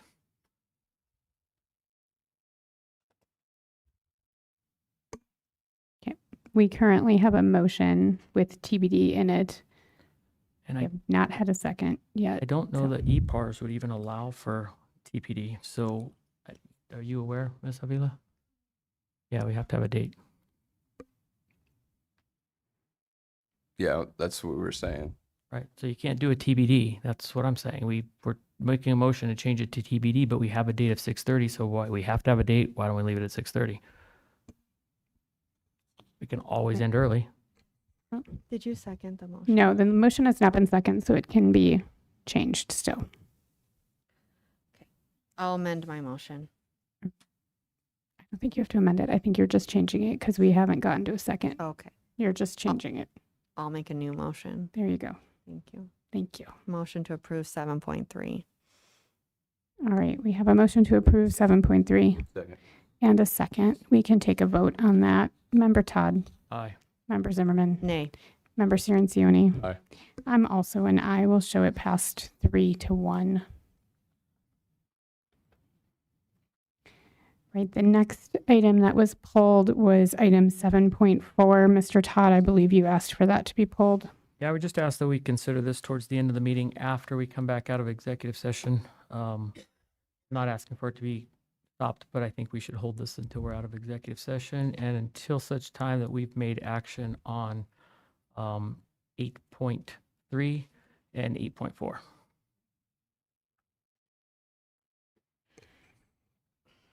I do not think that, I'll just speak for myself. I don't think that that is useful.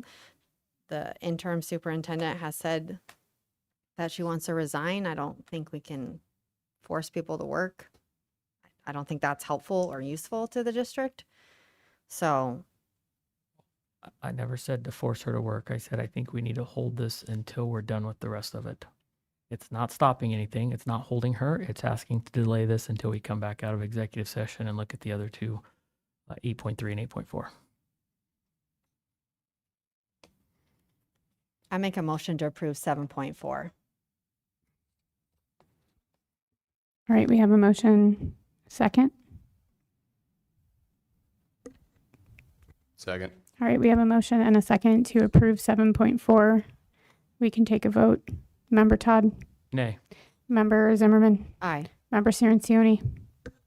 I'd like to make a comment. I'm also an aye. Will show that it passed 3-1.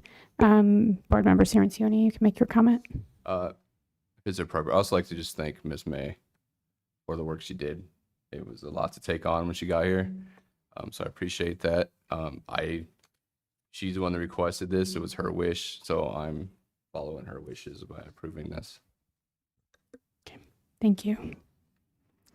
All right, next item is 7.5, approval of plant manager job description. Excuse me. Ms. Zimmerman, I think you asked for this one? I did. Yes. Thank Okay. you. Yes. I was just wondering if you could give us some background as to, why. I just want to I want to make clear that this is not necessarily it is a new job, but it would be replacing the custodians at the school. And just if you could give a background of, the decision making to bring this to the board. Yes, Madam President, members of the board, what we're trying to do is replace the custodians with a plant manager that can do some of the maintenance work on the school, because the people that are on site know the school better than anyone, so they know, what needs to be taken care of. We have an extensive DSF preventative maintenance log that we have to keep, changing belts, greasing motors, flushing hot water tanks, those kind of things. This would not be looking at replacing anybody or getting rid of anybody. If there's a custodian that doesn't fit that, they go to remain a custodian and just keep working as a custodian. But like the open positions that come open, we have one at Las Brisas right now, one coming up at Estrella at the end of those we would want to put in somebody with a little more maintenance experience that can go in and help, because we got a small maintenance crew, but just help with the preventative maintenance, keeping things done, repair them before they break, those kind of things. So we're not having, breakdowns at the schools. They can, help with a lot of different items up there. So just a little bit more skill level. Currently, like we have some people that they can't change a urinal cartridge, and the urinals, we got to send people over there to change those and stuff. So we just want to make sure, and again, we're not trying to get rid of anybody. We won't, hey, you're fired, you don't know how to do this, so you're gone. If the people in the position think we'll have what we do is a hands-on test, show us how you can do this, show us how you change a ballast, a switch, or whatever. And when they apply for these jobs, they have to do a hands-on test to show us they have those skills and what to do. And if any of the current ones think they can pass that, then, we would obviously look to change their position from custodian to plant manager. Thank you for that. I appreciate that. I just pulled the job description from the level 1 maintenance to just kind of compare, what they're doing versus what we're now asking the plant managers to do. And, a lot of what the level 1 maintenance, like their responsibilities, is the preventative maintenance. So I'm just curious how you see that working. I want to make sure that we are paying people, that we are employing them, and they have enough to do isn't really the right word, but I'm not grasping the right words right now. But do you know what I'm saying? If we're asking the custodians to now kind of take some of that on, what will the level 1 maintenance kind of focus on? They would do the heavier preventive maintenance, like opening up the switch gear boxes, the electrical. We don't usually let the plant managers, unless they really have extensive background in electrical, because you get electrocuted in there. But they go in and check the connections, the fittings, work on the air conditioning units. As far as replacing parts and motors would be the level 1 maintenance people. Helping change belts, greasing motors, flushing hot water tanks, changing urinal cartridges, those kind of things would fall on the plant manager. Okay. And, do you feel like the custodians have time to kind of fit this in their day? I don't know, how busy they are at the schools and how much, they're assisting their sites. Like, do you think, it's plausible, I guess, for them to have enough time to complete the preventative maintenance that you're looking for them to do? Yeah, and my previous district, we did this same plant manager, and it worked out very well. We kept the books up, and like I said, the skilled maintenance went in and did the other preventative maintenance checks that needed to be done. Principals always worked with them, you know, they work under the maintenance supervisor with input from the principal as far as evaluations, those kind of things. But obviously the principals kind of over them firsthand because they're on site with them. So, I mean, we wouldn't try to take anything away from what they're doing or helping the schools with, but we would make them responsible to make sure those schools are maintained and kept up so they'll keep running full time. Okay. And then have you calculated the budget impact, because the plant managers, like where it is saying to place them on the salary schedule is essentially $2 higher than the custodian where they're placed on the salary schedule. So have we kind of calculated that budget impact? We looked at it, not with Kevin. Kevin wasn't here at the time, but we checked it. And even if we did 4, like this year, and if, you know, we get a 4 the next year, whatever, it was, I can't remember the exact what it was. Obviously it's an impact to the budget because it's going to be more money, but it wasn't a huge impact for what the worth we're going to get out of it. Okay.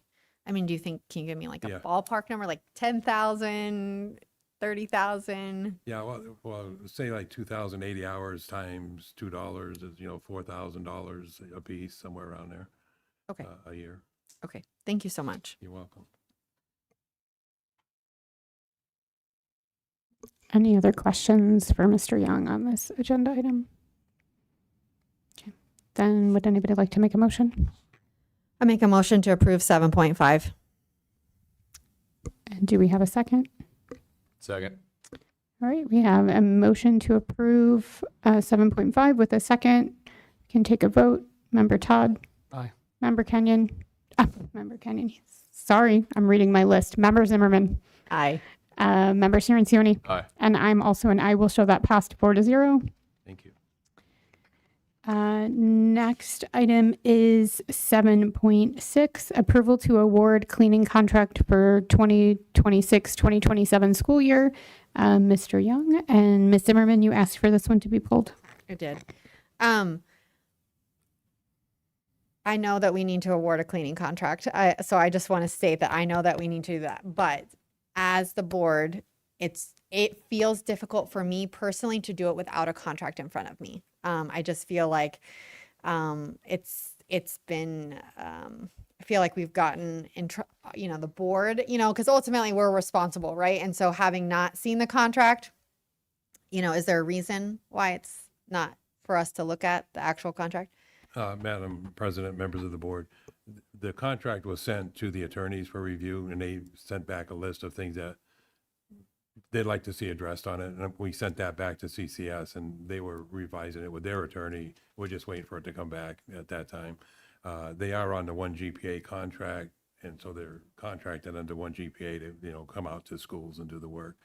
That's how we're using them right now because, as you know, OMEC has pulled out of the district, and CCS has come in and taken over, and I believe they're doing a pretty decent job already, even on the short notice of OMEC leaving on a Thursday and CCS coming in on Friday. They've made I think a big impact on what's going on. But as soon as we get the full contract, I can bring that back to you. I mean, we're running off the 1 GPA contract for the rest of this year, but hopefully we get it. If you want to bring it back in June with the contract, we can do that. I mean, it's, whatever you want to do. Are we going to modify the contract from 1 GPA for the following year, or is it going to stay on the 1 GPA contract? It's going to stay on the 1 GPA contract. So there's not much that we're going to be able to change on that because that's a negotiated contract that's been done. So we're not going to be able to modify or do much to it. Right. Yeah. Madam President, members of the board, what the attorney had put in there is just some language like if CCS leaves the district, they need to give us notice and those kind of things.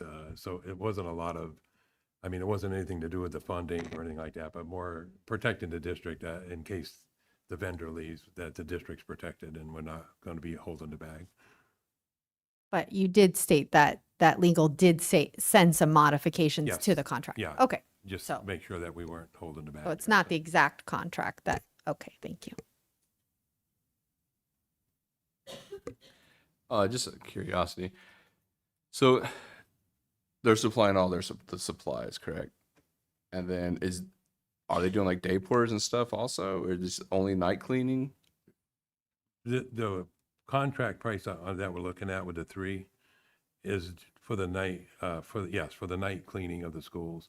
They do supply day porters at an additional cost. That's why we said this, there'll be other additional costs if we use them. Like at Las Brisas right now, we're using a CCS day porter because we don't have a custodian up there.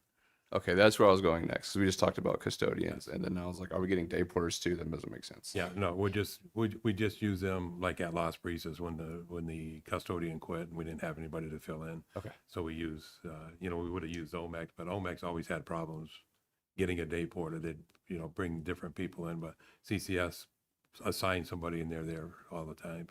And so that's just until we hire somebody, then they would be pulled out of there. Okay, thank you. Any other questions?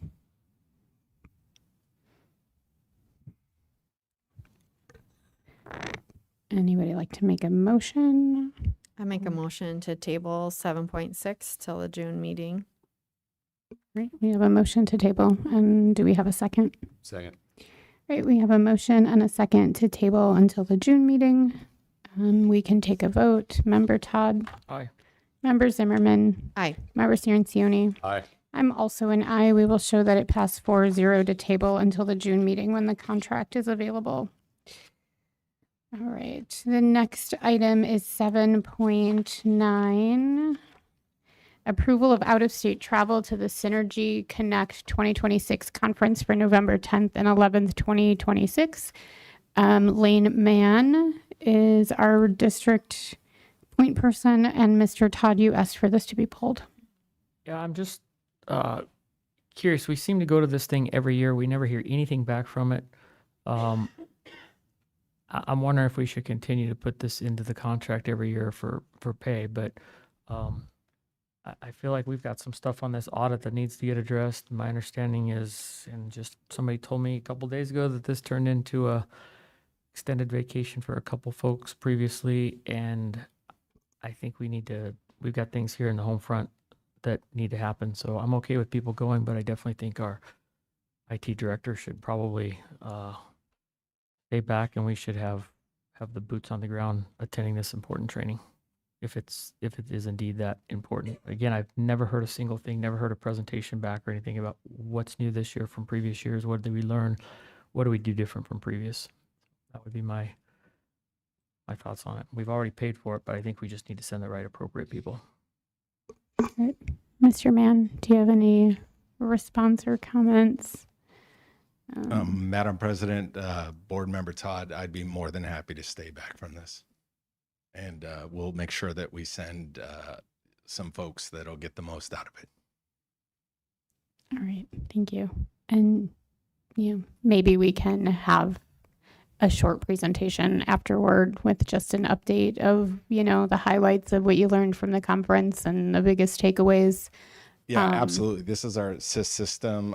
All our teachers use it for the grade books. They roll out new features, and then we get with our teachers and our office managers, and we try to make the most out of it every year. But For sure. Point well taken. And Yeah.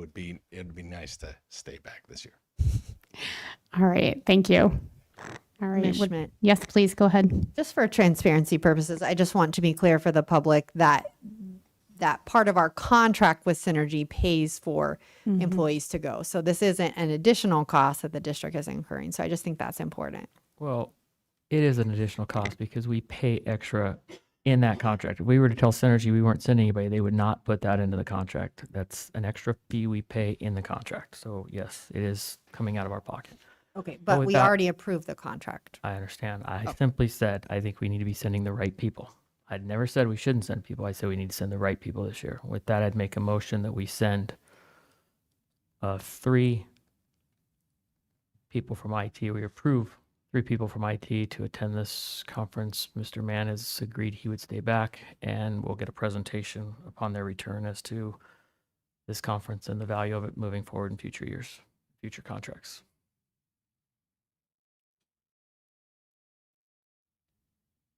Ms. Camerata, do you have that? President Schmidt, Board Member Todd, can you please repeat your motion to approve to send 3 people to attend the To conference? attend the Synergy Connect 2026 conference, November 10th through 11th, 2026. It will be 3. IT can figure out who the most appropriate people are, but Mr. Mann has agreed that he will stay back this year and send more of our operational people that are in these programs every day. And then they'll make a presentation upon their return from the conference to the board.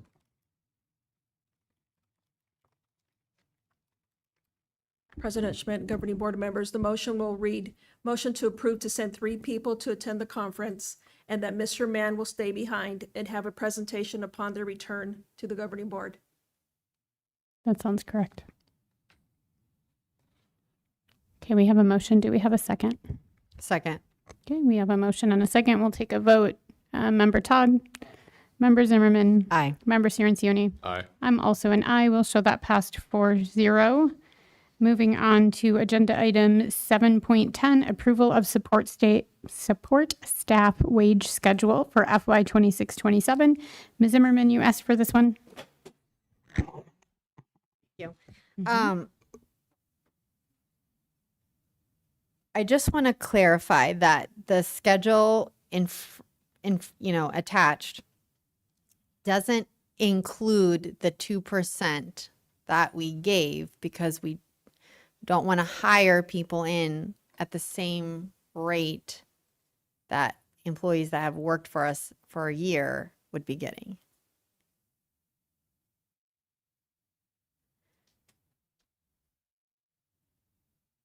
Is that correct? Sorry, just so. Madam President. Yes, members of please. the Sorry. government- Yeah. Yes, so for employees hired after December 31st, they did not qualify for the 2%. So even if they were hired in January, they don't qualify. Is that a policy? Is that part of their contract? I guess that's not something I've heard before. Madam President, members of the government. Is the mic on? I know. Maybe. There you go. There you go. You gotta act like you like it. Madam President, members of the board, the calculation that we made in human resources, there's the protocol. If you're hired this year, spring 2026, you don't qualify for the raise. It was for those who were hired at the beginning of the year. That's who qualifies for the raise. Okay. I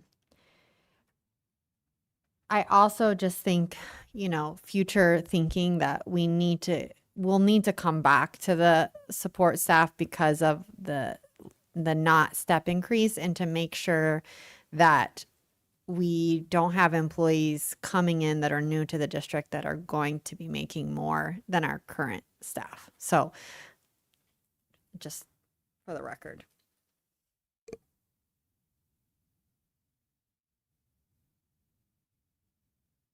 Thank you. Any other comments or questions about the support staff wage schedule? I have a question. Yes, please. I'm sorry, that confused me.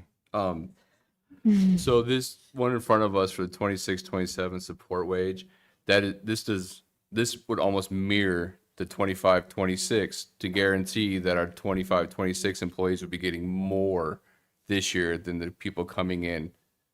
Correct? Did I say that right? So just want to clarify, Madam President, members of the governing board, this support staff wage schedule 26-27, just to clarify, in the executive summary, we had an administrative error. This salary hiring schedule was attached. When it was tabled and then brought back, the incorrect staff wage schedule was attached. So this one that you see in front of you, for example, level 1A is 15.15.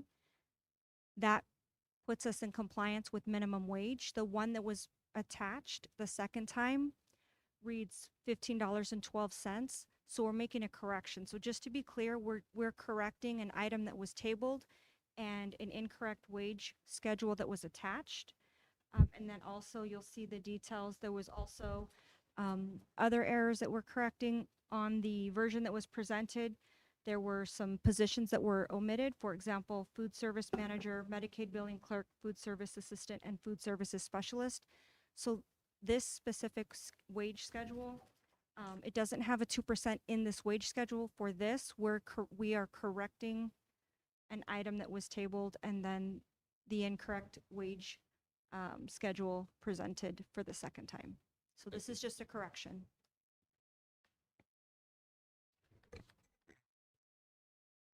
With that, I'll make a motion to approve 7.10.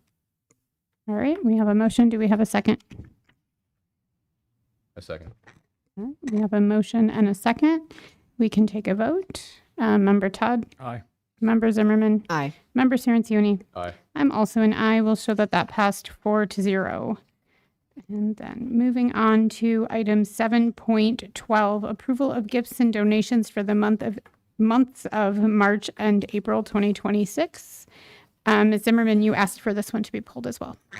Yeah, I just wanted to kind of highlight that, we are getting, a pretty significant donation from APS, which is awesome. And it says that it's from, a description of the donation is the Verigy project. So can you just explain kind of why we're getting the donation, how it relates to the Verigy project, if you know? Yes. Yes, Madam President, members of the board, this is where I started looking at where some of the revenues that came in, and this was something that was posted to our M&O account as a revenue. It did not increase our budget capacity because it just created dead cash because you can't spend more money than you have in the budget formula. However, when I checked into this, I called Bob Young, some other folks, and found out that this truly was a donation. What APS was doing is that they were giving us money because we did the Verigy project, not as part of the savings or anything else.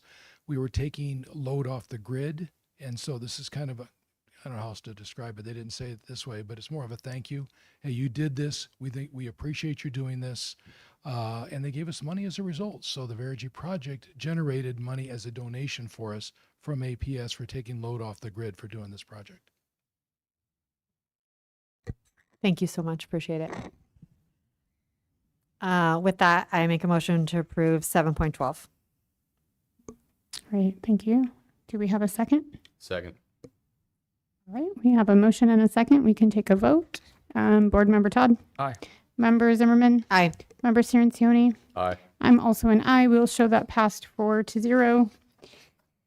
All right. Item 8.1. The governing board may vote to retire into executive session pursuant to ARS 431.03, A3 and 4 for the following purpose: discussion or consultation for legal advice with the attorney or attorneys of the public body, or to consider its position regarding superintendent's contract amendment, independent contractor agreement, and related legal issues. Do we have a motion? I make a motion to convene an executive session pursuant to ARS 431.03, A3 and 4 for the following purpose: discussion or consultation for legal advice with the attorney or the attorneys of the public body, or to consider its position regarding superintendent's contract amendment, independent contractor agreement, and related legal issues. Okay. Do we have a second? Second. All right, we have a motion and a second. We can take a vote. Member Todd? Madam President, I'd first like to ask some questions. I'm not really unsure what legal advice we need on this. The contract was put before us. We're not looking at anything. I think in the eyes of transparency, as many times as this contract has come back forward, we just keep rewriting it, or I don't even know what you guys are trying to do. I got a good idea, but I'm against this going into executive session. I think this should be held right in the public. Can I, Yes, go for it. did the attorney suggest that we do this in executive session? Yes. Thank you. Okay. Well, we have a motion and a second, so we can vote. Member Todd? I'll be voting no. Okay. Member Zimmerman? Aye. Member Cirincione. Aye. I'm also an aye. We'll show that passed 3-1, and we will enter executive session at 7:30 p.m.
All right, we can, sorry, that was very loud. Agenda item 8.2, we can reconvene the regular meeting at 8:33 p.m. And then moving on to agenda item 8.3, governing board will discuss and consider action to approve an amendment to the employment contract for Superintendent Dr. Bridget Doozy. Ms. Schmidt. Yes, please.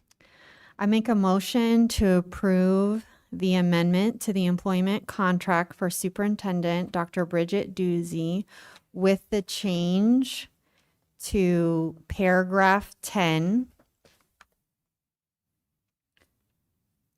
to read, the district shall reimburse the superintendent up to $2,400 per fiscal year for her discretionary use to pay for expenses incurred while performing the civic responsibilities associated with her position, incurred while performing the civic responsibilities associated with her position. District shall reimburse superintendent upon submission of receipts for civic expenses.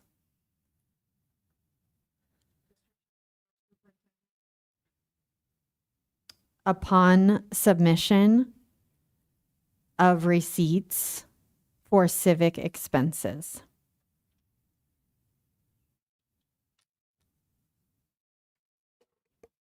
President Schmidt, Yes. can I please read the motion? Yes, please. The motion will read, motion to approve an amendment to the employment contract for Superintendent Dr. Bridget Doozy with the change to paragraph 10 to read, the district shall reimburse the superintendent up to $2,400 per fiscal year for her discretionary, okay, use to pay for expenses incurred while performing the civic responsibilities associated with her position. District shall reimburse superintendent upon submission of receipts for civic expenses. That is correct. Thank you. Thank you.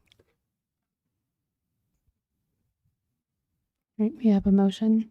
We have a second. Second. All right, we have a motion and a second. We can take a vote. Board Member Todd, No. Member Zimmerman, Aye. Vice President Cirincione. Aye. I'm also an aye. We'll show that it passed 3-1. Agenda item 8.4.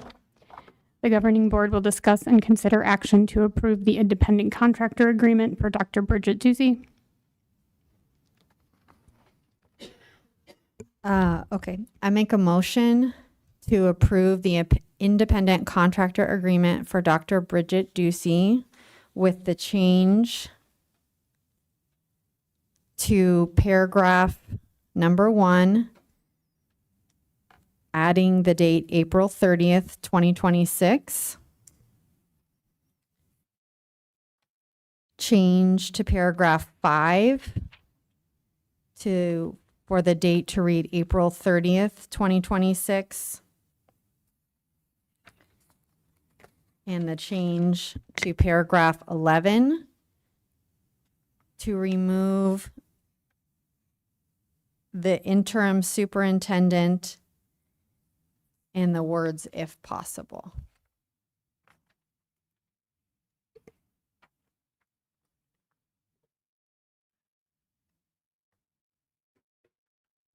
President Schmidt, Yes. may I please read the motion? Yes, please. The motion will read, motion to approve the independent contractor agreement, excuse me, for Dr. Bridget Doozy with the change to paragraph 1, adding the date April 30th, 2026, change to paragraph 5 for the date to read April 30th, 2026, and change paragraph 11 to remove the interim superintendent and the words "if possible." Yes, that's correct. And just for clarity, in paragraph 1, we're adding the date April 30th to both places where it is currently blank.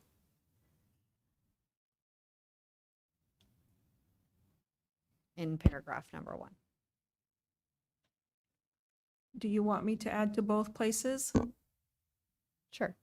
Okay, so it will read, motion to approve the independent contractor agreement for Dr. Bridget Doozy with the change to paragraph 1, adding the date April 30th, 2026 in both places. Yeah, Mhm. that's fine. Perfect. Thank you. All right, we have a motion. Do we have a second? Second. All right, we have a motion and a second. We can take a vote. Madam President, I have many questions. Discussion.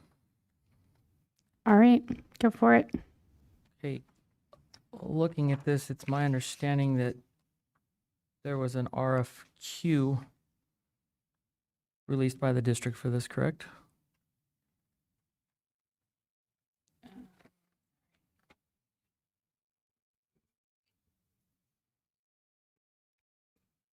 Ms. O'Brien is going to come to speak. Madam President, members of the board, Mr. Todd, I believe the district obtained 3 quotes as required by the procurement code. As I'm looking at my emails, there was a RFQ that was sent out that had a close date of what? I don't have a copy of. And neither do any of the board members. So I'd like to know how you obtained the emails. They were handed to me. By who? That's not important. I have Oh, them. it is important because the board is entitled to all the same They're information. public records, so ask for them. We don't just get to ask for random emails. That's not how this works. So I'd like to know who at the district handed you the emails. They're public records. Did you request them through a FOIA? I don't have to request through a FOIA. I can request through staff. I'm sorry. I don't believe that that is correct. It is absolutely correct. It's part of us being educated on what's happening here, just like any other document we request. And it is required that the board be given all the same information. So the staff member that gave you those documents needed to give them to every single board member then. Because if you notice, when we get an email from somebody, when a board member asks a question, it's sent to all the board members. I think you're a little off topic. I'm asking, we sent out an RFQ. Okay? We know we sent out an RFQ. We're well aware of that. We're not. Trying to find out who authorized that RFQ to be sent out. Did our interim superintendent Madam authorize that? President, point of order, I think the information he's sharing is not, I guess the word is legal, because he obtained it incorrectly. That's not So it correct. doesn't need to be shared. That's not correct. So you did a request for information. I can ask staff to provide copies of this stuff. It's also available publicly. You can get it from the people who got this Then who share, got the show RFQ. everybody.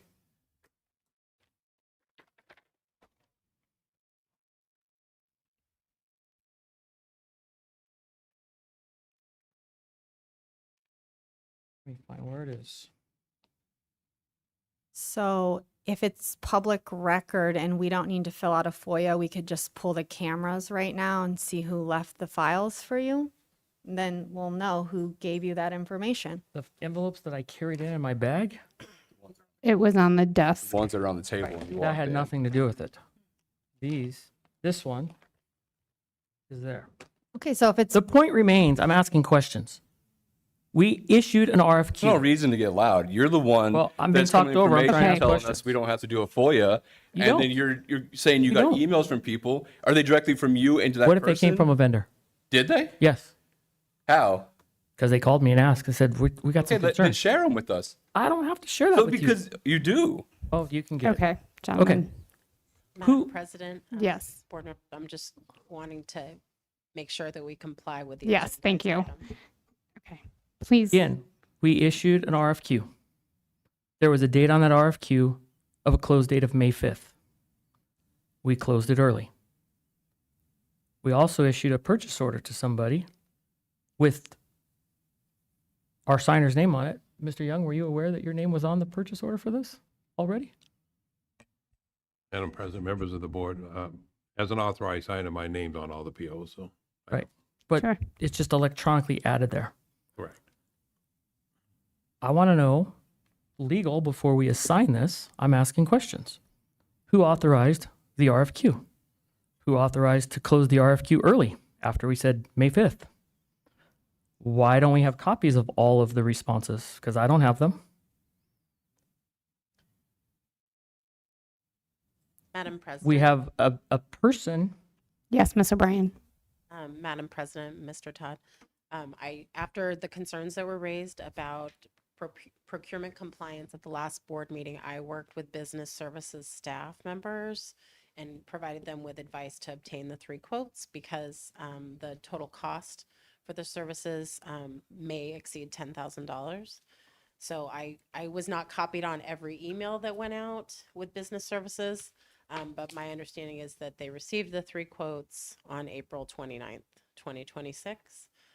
With regard to the purchase order that was issued, I advised business services to cancel that until the board approved this agreement.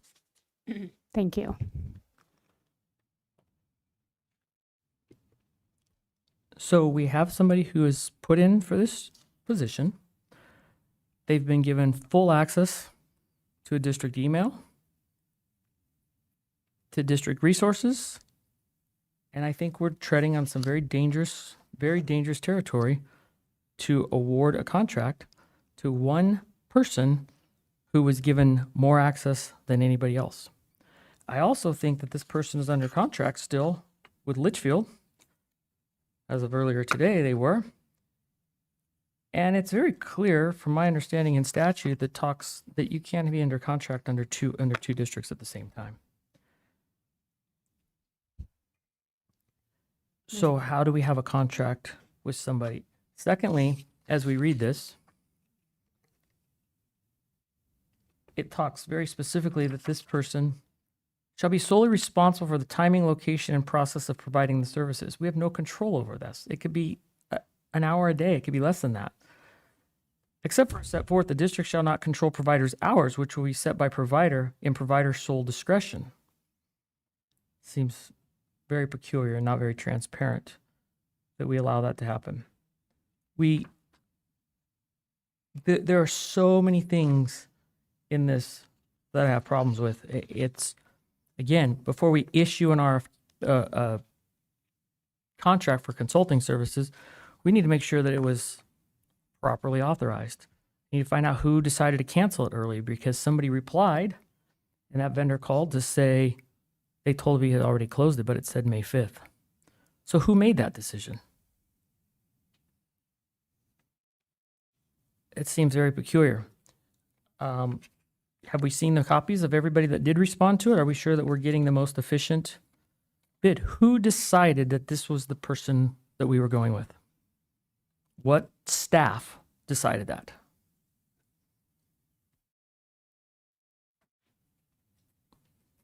Because otherwise, I don't think that we've properly vetted the responses. So what staff was involved in determining that this is who is going to be issued this consulting services agreement? Is that a question for me? I guess anybody that wants to answer it, maybe, who knows? I don't know who can answer it. Well, But what staff, that's the simple question. What staff decided to close the response period early? And what staff decided that this was the way to go when we don't even know if we have anything, a better offer out, or a better response? We know nothing. In this, usually, when you have something awarded, it says staff recommends, staff has reviewed all responses. That didn't happen. And nobody can step forward and say, it was this group that did it. So how are we at this point now where that happens? Secondly, throughout this, it talks about meeting with the board president. There was a time not so long ago that this board would have a fit that the president was getting involved in that direction. Now all of a sudden it seems to be fine. We also directed the last superintendent had to talk to you. So you were also the president at that time, so that's not unusual. To communicate, but this isn't awarding contracts. This isn't doing any of the stuff that seems to be happening here. But again, let's go back to who authorized the RFQ, who authorized it to close early after we said May 5th, and and where are the copies of all the responses so that we can see what this is, because we don't even have a staff member recommending this. It's just on the agenda. Okay, so can I just ask a question? Because one of the expectations is that you send your questions ahead of time so that the staff can be prepared to answer them. So did you send these I questions? asked the questions, and I've been told by the superintendent I knew nothing about this. The interim superintendent at the time. I was not a part of this. So Well, I'm trying to figure out who was. Because I asked, well, who was? Well, I can't quite get an answer on that.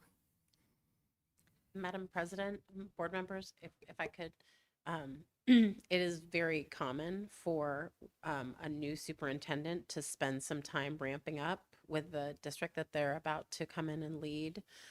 So I will say in the last 5 or so years, my office and my partners have probably drafted 20 of these similar independent contractor agreements, and that's to really help with the seamless transition. The time of the year is really critical, right? As you're bringing a new superintendent on board.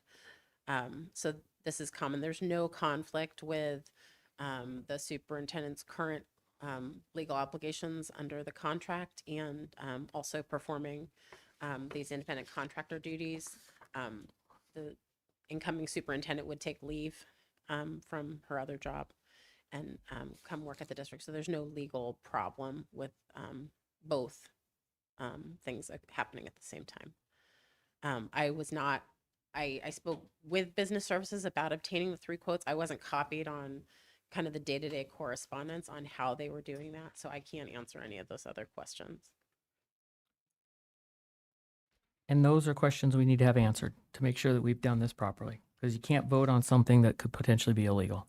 And we don't have any answers to say that this RFQ was published properly, was handled properly. Who chose this person? Who chose this person that we're supposed to award a contract to? Madam President, Yes, I please. call for the vote. Okay. All right. Vote has been called for. Member Todd. No. Member Zimmerman. aye. Member Cirincione. Aye. I'm also an aye. We'll show that pass 3-1. Okay, moving on to agenda item 8.5, discussion consideration to approve fiscal year 25-26 annual expenditure budget revision number 2. So we've already had the presentation on this and questions were asked. Are there any additional questions at this time? I just have one. It goes back to a lot of the other updates we had about like encumbrance and if you already answered this, I'm sorry, but with encumbrance and then the open positions. So when you calculated it, because you said you started off, did you account for all those open positions as if we were going to fill them, or did you say we're not going to fill them? My bad. Revision for this year. Sorry. Hold that question for the next agenda item. It's okay. Are there questions for this agenda item before we take a vote or get a motion? Okay. Would somebody like to make a motion? I make a motion to approve the fiscal year 25-26 annual expenditure budget revision number 2. Okay. Second. Okay. We have a motion and a second. We can take a vote. Member Todd. Aye. Member Zimmerman. Aye. Member Cirincione. Aye. I'm also an aye. We'll show that that passed 4-0.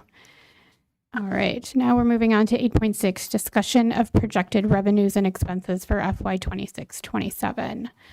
And this is Mr. Haggerty again.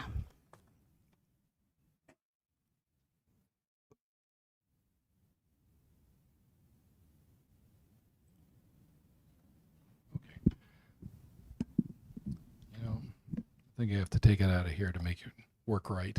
Anyway, good evening again, Madam President, members of the board, fellow employees and honored guests. I'm going to go through where we stand based on what I could analyze for the current year and then make projections for the new year. I think we have, there we go, objectives of this for this evening. So let's look where we are, the steps I took to get there, and then making the projections based on what we know at a point in time. Obviously, the state is not done with its budget, so no matter what we have, there are opportunities and also potential items going the other way, but we'll talk about those. There's possibilities and probabilities, and sometimes those are really far apart. Then we'll go through the next steps that we expect to see, and then a budget timeline. You've seen it already, but we'll do it again just because I think it's really important to stay on top of where we are with the budget. So we'll start off with where we went this year, and I know you had a good question about the how we dealt with some of the vacancy positions, and I'll show you on a spreadsheet here. I did a line item. I've got a whole ton of backup data to this that I had to distill down into these for presentation purposes, but we'll go through whatever you need to see. So when I looked at the potential budget opportunities for the current year, I started also looking at where can we glean extra budget capacity. The first thing I grabbed was that APS. We got 2 checks from APS that were deposited into the M&O fund. Based on your action tonight, we've moved those into a donation appropriately. Now we have the ability to spend that because we could not have spent that money in M&O. So that added money that was available for us. And the next thing is I started looking at our interest. I found actually, believe it or not, negative interest for 3 years in our capital fund. And it's got to do with how we post revenues and when we post revenues between M&O and capital.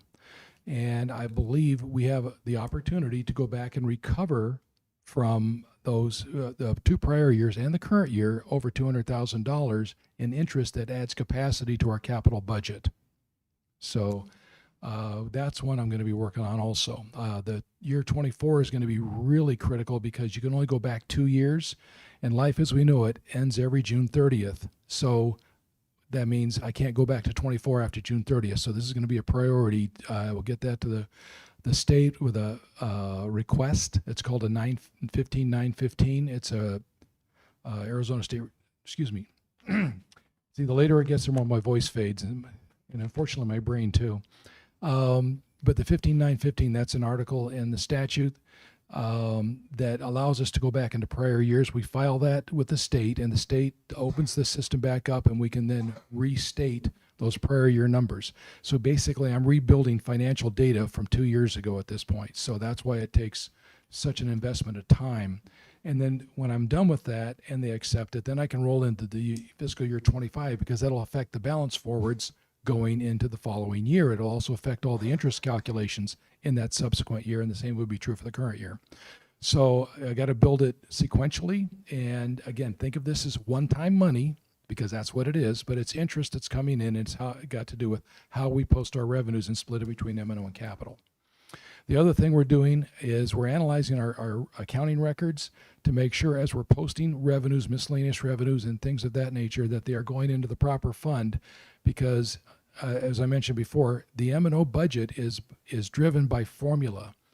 If you get extra money in there and you can't spend it, you can put cash in there, but you cannot spend it. So it's most important to get the cash into the funds, appropriate funds, so you can create that budget capacity. So some of the things I observed as I was looking at the prior year data, one-time impact for the current year, severance pay for a superintendent that we had this year, $111,000. I looked back in the prior 2 years, so over the last 3 years, we've had severance payouts for superintendents of $325,000. So that again, I'm looking for anomalies, and I'm also looking for one-time things because these are things that we shouldn't see going forward. So that's why I put it up here. The other thing is I noticed that we had our casualty and liability insurance. We moved $350,000 in the prior year into other funds. Now those funds could take those expenses, but it helped build up the carryover in the M&O fund. But this year, right now, we're pushing about a $500,000 M&O carryover after your action today to adopt this budget, because your revised budget is going to go from a $400,000 carryover to $500,000 based on those numbers. But right now, we are taking the entire 622 out of M&O, so that's a good thing. That means we've made other changes to be able to accommodate that within the M&O budget. So that's where I am for the current year. So we have opportunities. It's going to take some real digging. It's going to take some agreement by state officials. I've done it in some other districts. It's been successful. Hopefully we can get the same result here. That's what I'm looking forward to anyway. Now, as we project into the new year, again, we don't have anything solid, but some of the things that we do know in both the legislative and governor budget is a 2% increase to the base funding level. That should raise about $642,000 right there. Now, because we have an active 10% M&O override, we'll get another 10% on top. So we'll take that too. We have two competing presentations on our enrollment. You received one from staff here. By the way, both were good presentations. The one we have done by staff was simply rolling over our cohort movement and then adding kinder at the same level. That's always a really good start, but it does not do a regression analysis on other variables. We had a consultant come in that presented to this board that said, by the way, I did do that regression analysis, and I believe you're going to grow by 108. I'm looking at both of these, and given that our current year did not go up as much as expected last time, for the current year, 25-26, I went ahead and kind of split the baby on this one. I said, I believe we're going to grow because we've got the growth out there. I believe our demographer did a great job identifying what that looked like. It's just, it may not be quite 108 that he was looking at. So I came down to 45, and when I weighted it in the ADM formula, it comes up with 41. That's $266,000. We should be able to add to the budget. Again, ongoing revenues. Our classroom site fund also went up from 842 per pupil up to 883. That should generate another $186,000. The other issue we have is if you looked on page 7 of our budget, at the very bottom, we have some one-time monies that have come in. And this year, you can see these numbers, they called them one-time. The governor put some of these back into her budget. The legislature did not. The other thing that's missing is the Prop 123 money that was in the prior year budget. I believe we're going to get something because I think the governor and the legislature are going to have to get together and compromise on some of this. But just to be conservative, I took it out of the budget. I said, we're not getting this money. We got it this year. I'm saying we're not getting it next year based on what I'm doing right now. And we still have the opportunity to get more. The possibility is there. As a matter of fact, when you talk about probability, I think in that realm, we're going to get something. I just couldn't quantify it at this point in time, so we're being real conservative in these estimates.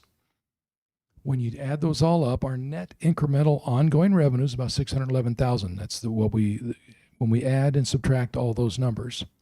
And then the other numbers were one-time potential revenues, and that's that donation from APS and the 3 years of interest, I believe that we can recapture.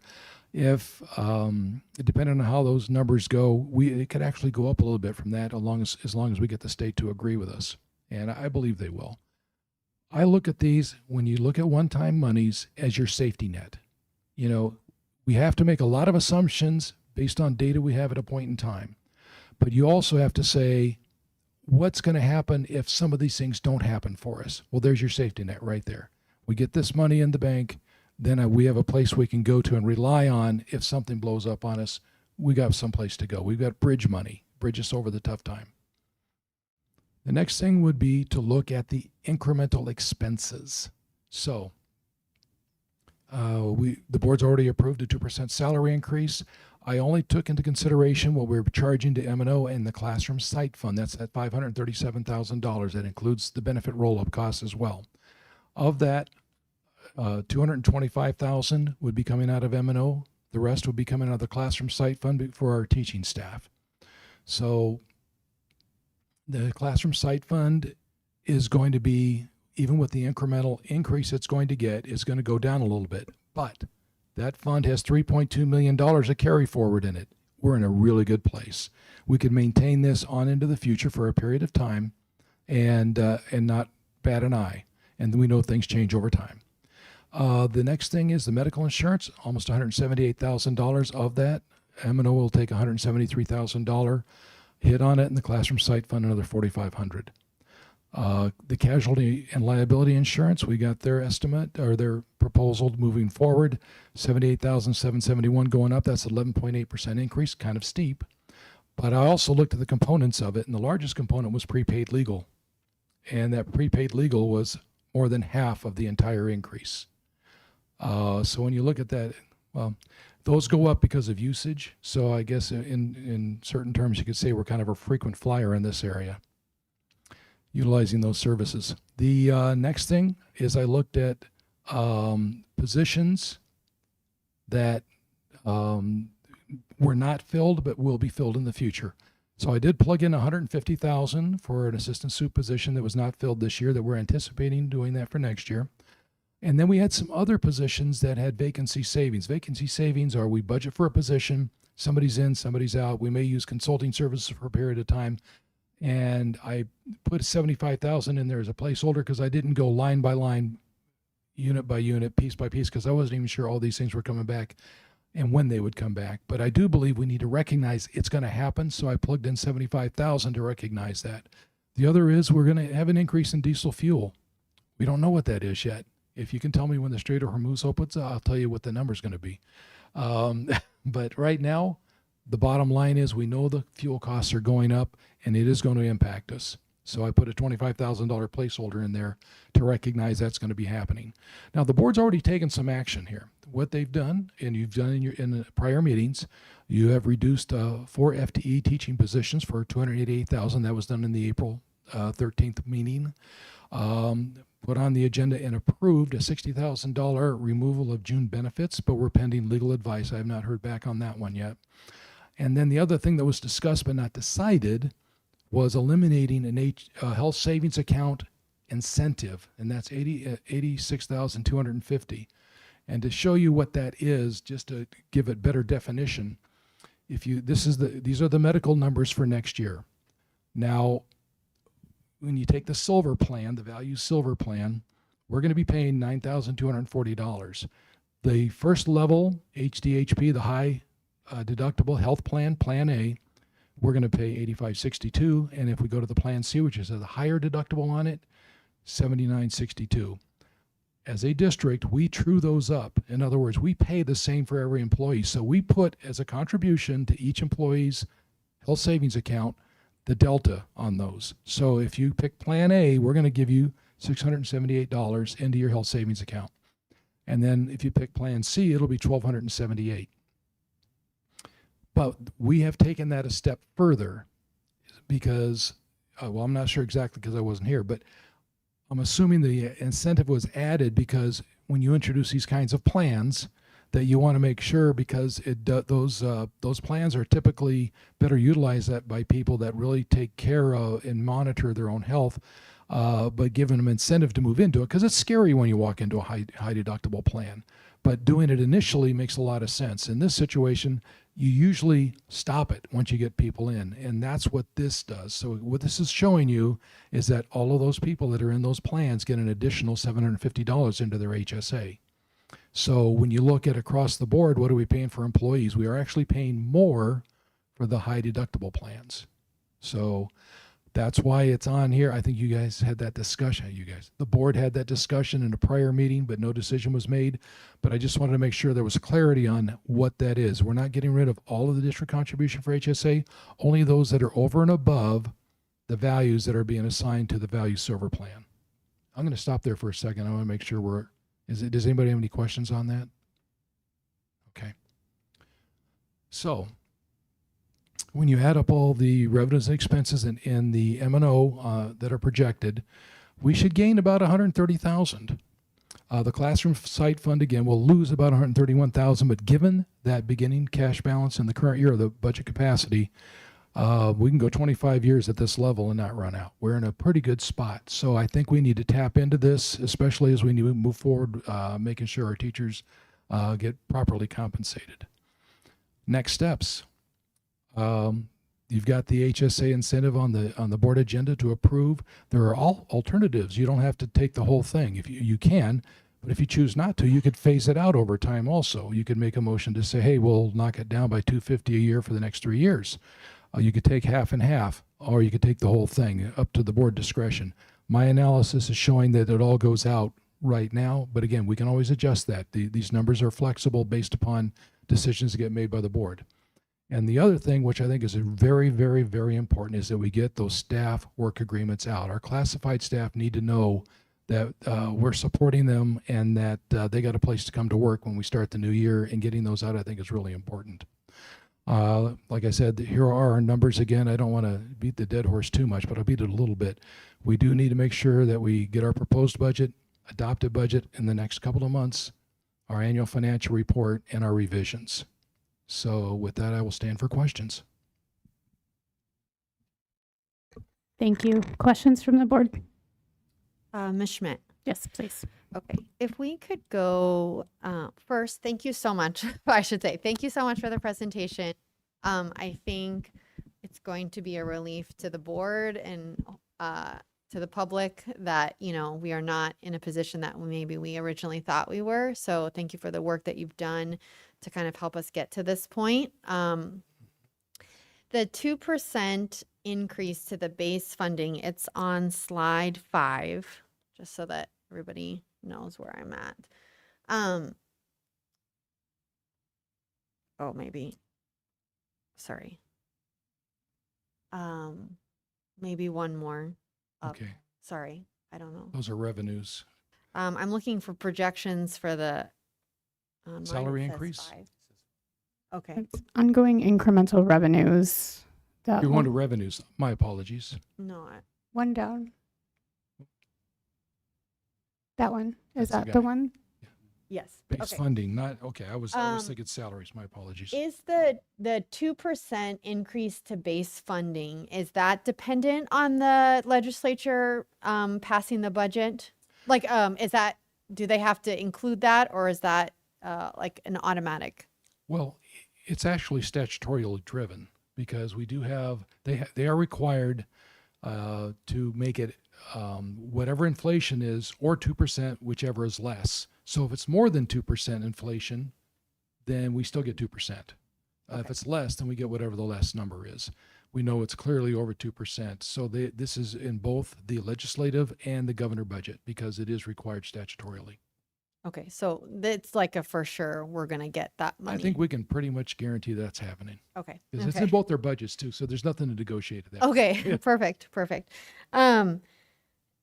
Yeah, I think this was just, like I said, just in a better position. I still, think that there are always ways that we can, refine our efficiencies and things that, the board and the new superintendent can look at in the future. But in order for us to move forward and be able to issue contracts, I think this is, great information and super helpful. And I think transparently, it's important, for the board and the public to see, over the last couple years where those kind of like one-off purchases and things that have impacted the budget, like the severance payouts and things like that, is impacting, our budget. And so, hopefully that is done, right? And we can move forward. I just, again, I really appreciate this and grateful that we're in a better position than we thought we were. Thank you for that. And if I could add, we're in a good spot. We're basically at a break-even revenues and expenses, but we've also got more backup money in here. So we know projections are what they are. Things can change, but at least we are situated to be able to address them.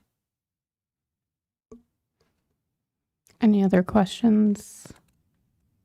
I would also like to thank you for putting this together and explaining it in such a clear way so we know exactly where we are. I see heads nodding. So I'm not the only one who thought that it was like finally laid out in a way that just makes sense and walked us through it so well. And we have to know where the money is going so we know what to do and what we can fix. So laying out the places where maybe wasn't the best spent, we need to know that as well moving forward. So I appreciate all of that. And I really did appreciate your clearing up the HSA incentive piece, because I think when it came up initially before the board, I was concerned that we were removing their HSA contribution entirely, which is why people use the high deductible plan in the first place, right?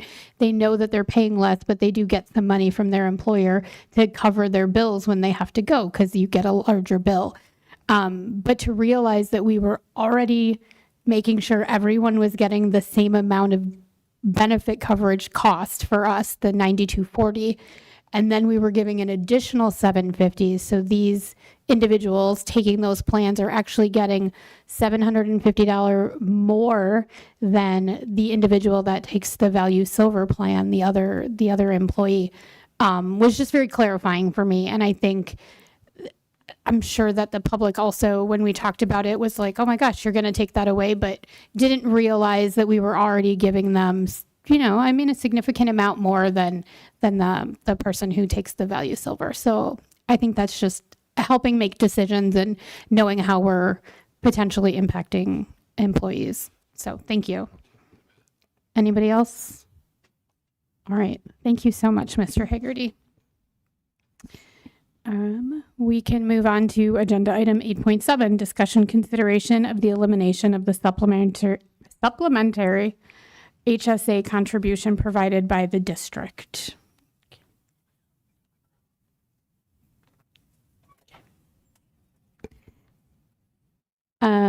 Any comments or questions about this, or are we ready to make a motion on this one? Oh, sorry, we're waiting 1 second. You're okay. Oh, thank you for that.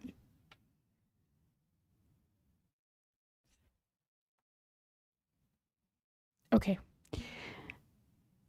Comments, questions, ready to make a motion?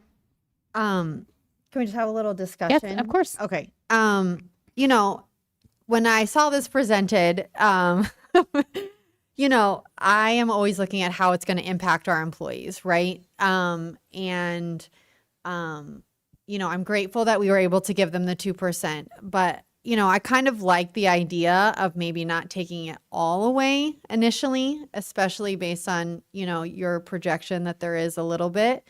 But I'm open to having a discussion about what the rest of the board thinks, and maybe, I kind of like the idea of phasing it down because, again, we're kind of doing it late in the game, right? And not to anybody's fault, but that's just where we are in the budget process. But I would also be okay with the understanding that essentially they are getting more money than our other employees. So I can also respect that maybe it is time to do that. So. If I may, Madam President, one element of that I forgot to bring up is that 750 was not, we're in open enrollment right now. Mm-hmm. It was not included in any of the material that went out to employees. Mm-hmm. But again, if I'm getting something, whether I see it in the open enrollment, I still may assume I'm getting it. So, Mm-hmm. You can see both sides of that. But I will tell you, because there was no decision made, Human Resources said we're just not putting it in there at this point because we're not going to promise something if it's going to go away. Yeah, thank you. I was, that was going to be my question, if it had been promised to employees for this year in the benefit packages. So I do understand where you're coming from, and that, it's a significant amount of money that they got last year, and might just assume is also going to come again next year because they're in the same plans and it's going to be the same thing. And to just pull the whole thing at once could be, pretty shocking to certain families. And then I also look at but are we being equitable and actually equal to all of our employees, because the ones taking the Value Silver plan are actually getting less paid out by the district than the others. So I see both sides of it. It's one of those where so maybe the compromise, the split, the difference is to phase it out over 2 years, take half away this year, and then next year it's just gone. so that it's not a whole thing, but we're trying to move toward being equal for all of our employees. I don't know. Madam President, for me. Yeah, go ahead. So I'll be that person. I'm okay with it going away, only because we didn't prompt it to anybody this year, and the intent of it was to get people to switch. And so if they did that switch already, then that's not what that money was for. And again, it just to keep getting it every year. Understood. All right. I will open it up for a motion if anybody has one. Motion to approve the elimination of the HSA contribution. All right. We have a motion. Do we have a second? Second. All right. We have a motion and a second. We'll take our vote. Member Zimmerman. Aye. Member Cirincione. Aye. I'm also an aye. We will show that that passed 3-0. Yes, ma'am.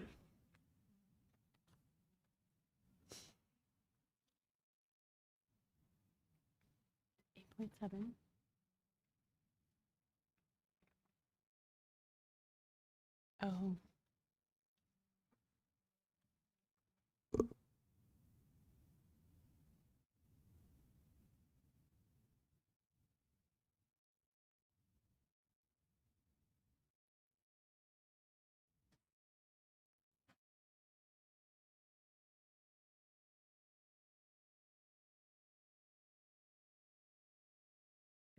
Okay.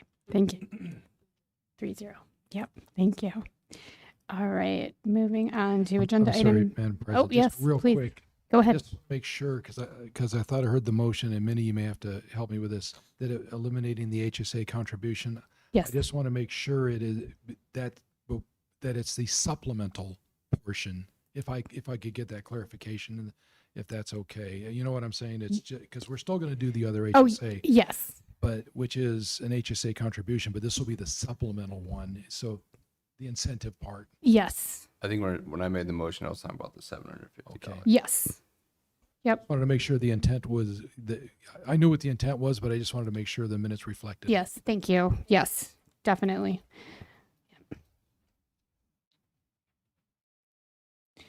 Okay. Agenda item 8.8, approve the issuance of support staff contract / work agreements for FY 26-27.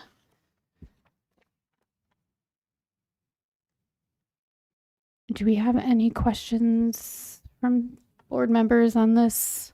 I think we've seen these a few times. And Can I just make a quick comment? yes, please.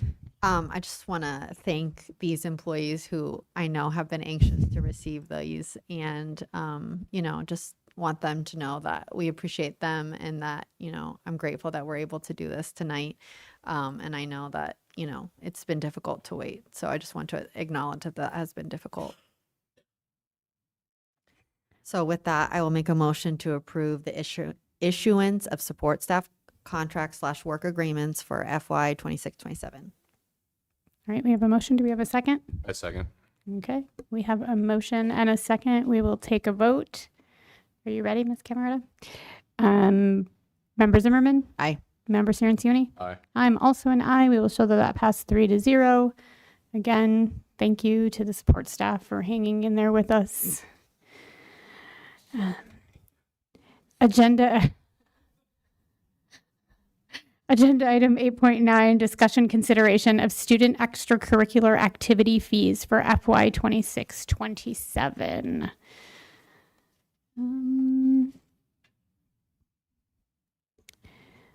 Are there any questions about this agenda item?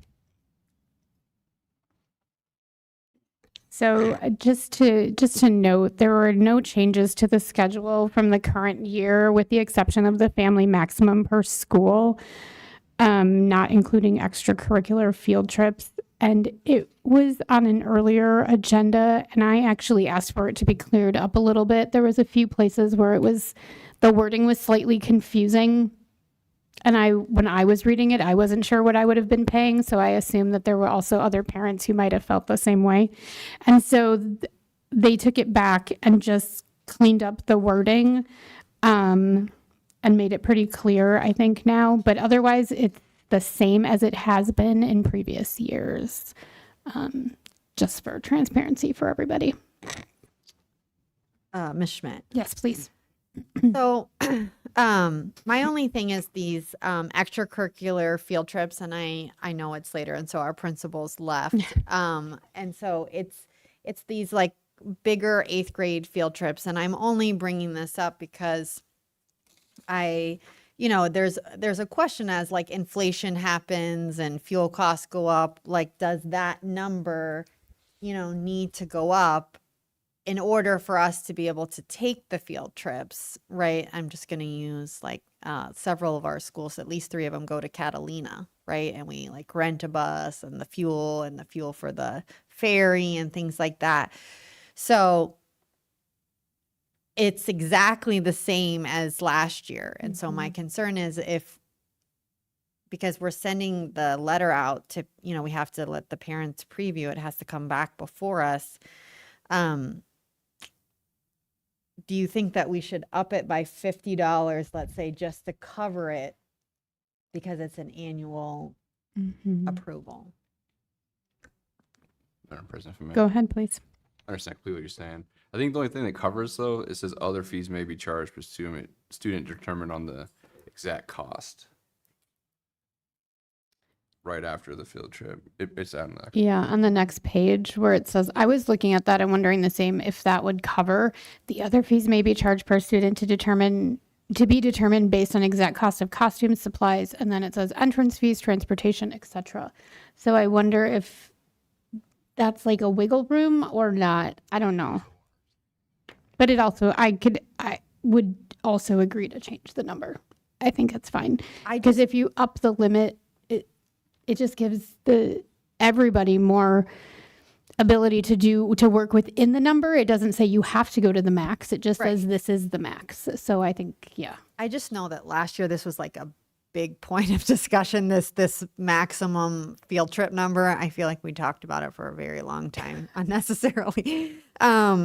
And I just don't know if when you go to pay for it, if you'd have to like separate out the transportation costs. I understand what you're saying. I think that just changing the max and increasing it is fine. Because again, nothing says that you have to pay up to the max. It just says that this is the most we'll be able to charge you.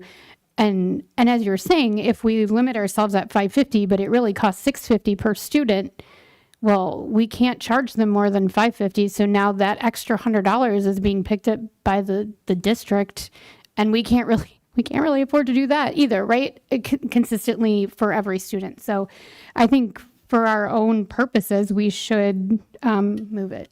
President Schmidt, can I Yes. please say something? Oh, yes, please. And board members, I know when I was at Estrella, that's exactly why, Caitlin, the accountant, that's exactly why the 5th bullet point was added in case you do go over the 550.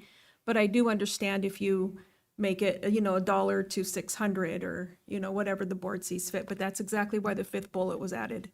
Okay. I mean, I don't think there's any harm in increasing the extracurricular field trip high end limit and then still having that other bullet point for, I'm guessing that's probably used more on the not big ticket trips, but,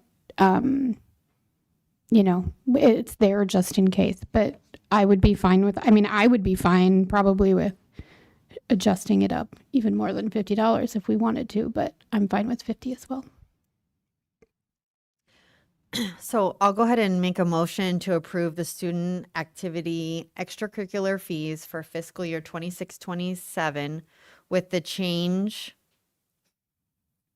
to extracurricular field trips from $1 to $600 and authorize distribution of the parent letter with the change.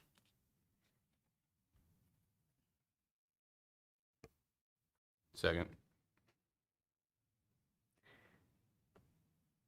Okay, we have a motion and a second. We'll take a vote. Member Zimmerman? Aye. Member Cirincione? Aye. I'm also an aye. We'll show that pass 3-0. Agenda item 8.10, discussion consideration to approve Miss Anita Purcell as the Executive Director of Business Services. So I don't know if anybody is going to speak to this, but our summary is that district administration recommends approval of Miss Anita Purcell for the position of Executive Director of Business Services for the 26-27 school year. She'll be provided salary and benefit package commensurate with her position, educational background, and experience. A thorough selection process was carried out, including interviews conducted by a panel of district stakeholders. And she would be starting with an effective date of July 1st, 2026. Any questions from board members? I don't know if we can get the answers, but we will try. Just a comment. Just really excited to see somebody with experience in the CFO position come before us. And, just looking forward to, moving the district forward with some financial stability. Yeah, I second that. So I'll go ahead and make a motion to approve Miss Anita Purcell as the Executive Director of Business Services for the 26-27 school year. Second. All right, we have a motion and a second. We can take a vote. Member Zimmerman? Aye. Member Cirincione? Aye. I'm also an aye. We will show that passed 3-0. Welcome, Welcome. Ms. Purcell. Thank you for being here with us tonight. And I think we're all very excited to have you. I mean, the floor is open if you want to say something. Go for it. Either way, any microphone you want to find. So I say good evening, Madam President, governing board members, staff, and yes. Oh my God, of course, I talk loud anyway. So no, I just want to thank you so much for this opportunity. I'm very excited to come join the team, and I do come. My whole career has been in school finance and public schools. I've been a public servant for my whole career, so I'm very excited about joining our new superintendent and just serving our community here. So I'm very excited and I'm ready. I'm very number oriented. Probably helps in your position to be number oriented. I do come from majority years school finance. I do have my current position at Tolleson Elementary doing over operations, but business is my passion. Yeah. So I'm excited about this. And I like to do presentations too, a lot of data driven. Very nice. Well, welcome so much. We're very excited. Welcome. Thank you so much. We are very excited to have you.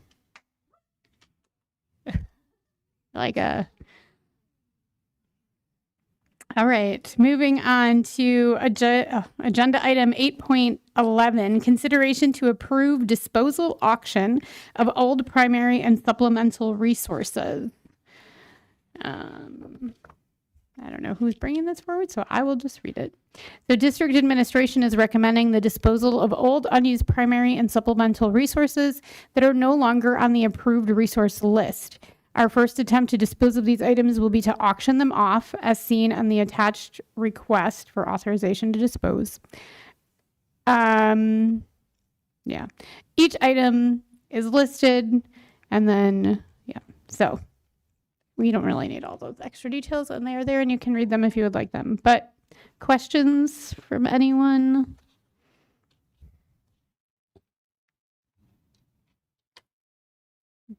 No?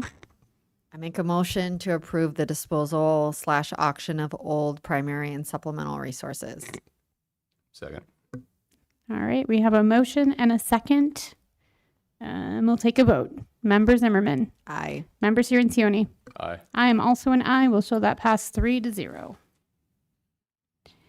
All right. Agenda item 8.12, to consider, discuss, amend if desired, and if deemed advisable, to adopt a resolution ordering and calling a special budget override election to be held in and for the district, and declaring the deadline for submitting arguments for and against the election to the Maricopa County School Superintendent as August 7th, 2026 at 5 p.m. We'll open this for discussion. Madam President. Yes. I am against this at this time. Let's come out and say it. I think I don't want to rush it because I think it's a lot more that goes into it, as you know, than trying to rush this. And I also want to show that we're good stewards of the money before we go and ask for extra money. And with the way the economy is right now, and it hits everybody hard, I don't want to just go willy-nilly and rush into something. Ms. Schmidt. Yes, please. Okay, so I'm gonna use my experience as the PAC chair. So in 2022, the override had failed for several years and we had to phase it down. Okay, so we had to run with it with the word increase, which makes it, I think, substantially harder than using the word continuation. And so overrides start to, the last year you can get it before it phase down is year 5. And November 26th would be year 4 if we went for it. And so typically districts go out in year 4 to give yourself 2 years to pass it before you phase down, because it's like a $3 million budget. So if we lose, and it phases down in thirds, so you'd lose like $1 million at a time. And for those of us that were here during that time, it was a very painful experience. And I think we all know now because we phased down a lot of the budget last year. I completely hear what you're saying. And I have thought about what we should do, because I also know that a consultant would probably say, you have to consider the election year. And so this coming November is a year where people are going to be at the polls. Okay, so there's, we're voting for the governor versus a mail-in ballot in an off year. And so you're going to have more people coming, voting than when you have a mail-in ballot. And sometimes that works to your advantage, right? And when you have a mail-in ballot, you're not getting as many, right? You really have to educate the community. Not only do you have to get them to vote, but then you have to get them to mail it in, and it just is more cumbersome. The year that we won it, was an actual election with the word increase. So my fear with waiting this year, and we only get one chance. We only get one chance to pass it in year 5 before it phases down. And as somebody who has gone through elections and lost them, right? That feels scary to have like all of our eggs in one basket. But I also know the way that this district has been in the news and all of those things. And we do lack, whether we want to admit it or not, we lack trust in the community. And I recognize that. And that is a tall order for our new superintendent. And as Ms. Wold pointed out, there are very limited amount of days, but I also feel like, do we do it and kind of see where we're at, right? But it is time consuming, right? And it is an ask. So it feels like a very big decision. But for me, I guess it feels really scary having run an election, have been the PAC chair, and have lost elections to wait for it in year 5. So that, and I don't disagree with anything that you said. Like, I'm just stating the other side of it, I guess.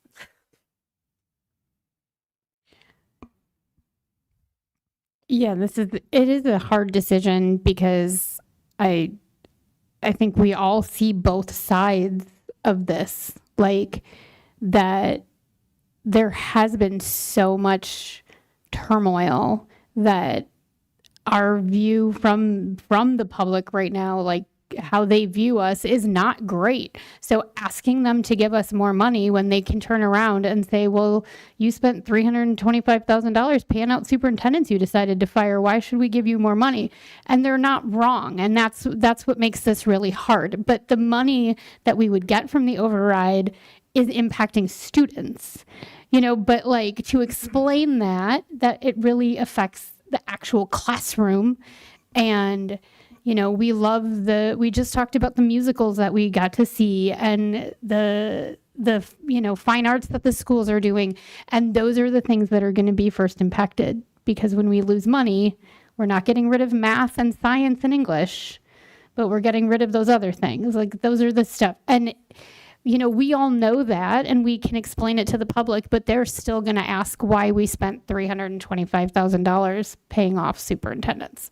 So we're not in a great place, and with Dr. Doozy coming in and next year, like, I have high hopes for turning everything around. But like you said, waiting till next year, and then if it doesn't pass in a mail-in year, because you don't get as many people voting, and the people who are voting are the older people who don't want to spend money on schools.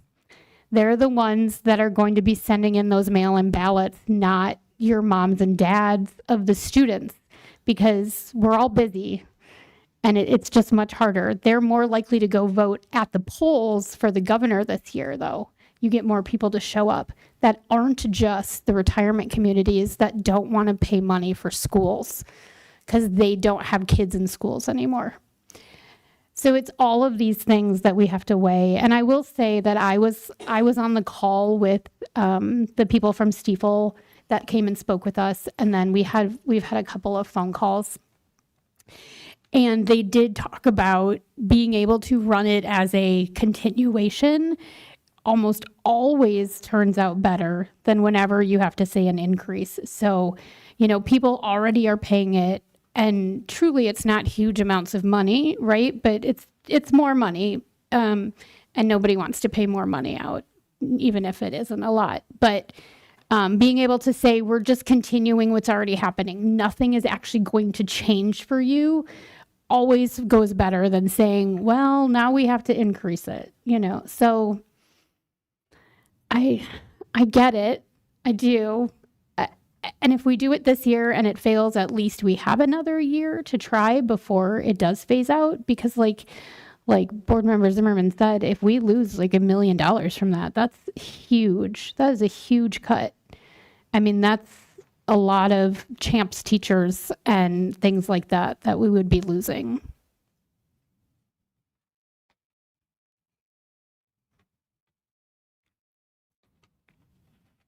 I will say we did also put on here just for all the options, and not that it is all the options, because you can do any sort of override number that you want, but we currently have a 10% override.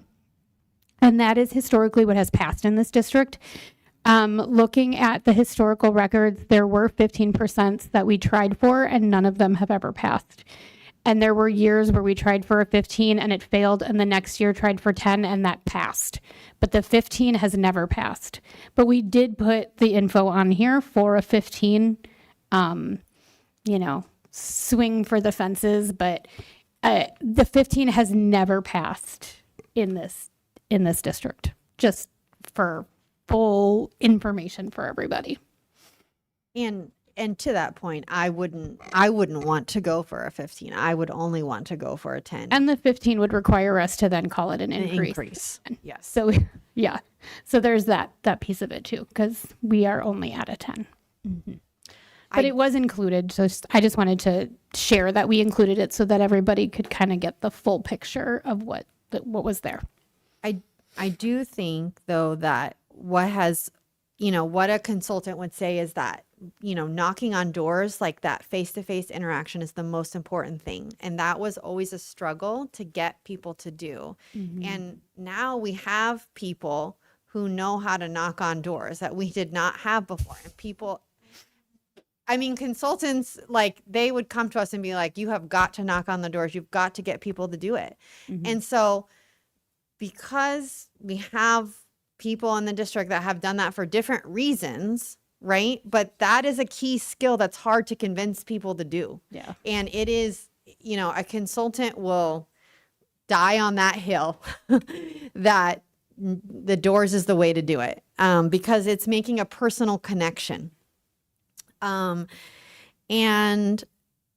so I only bring that up because, there is, some sort of momentum but it is key, teachers have to participate. There's, the district is a big, it's about 8,000 doors, I think, that, we had when I ran it. So it's probably more than that now. But I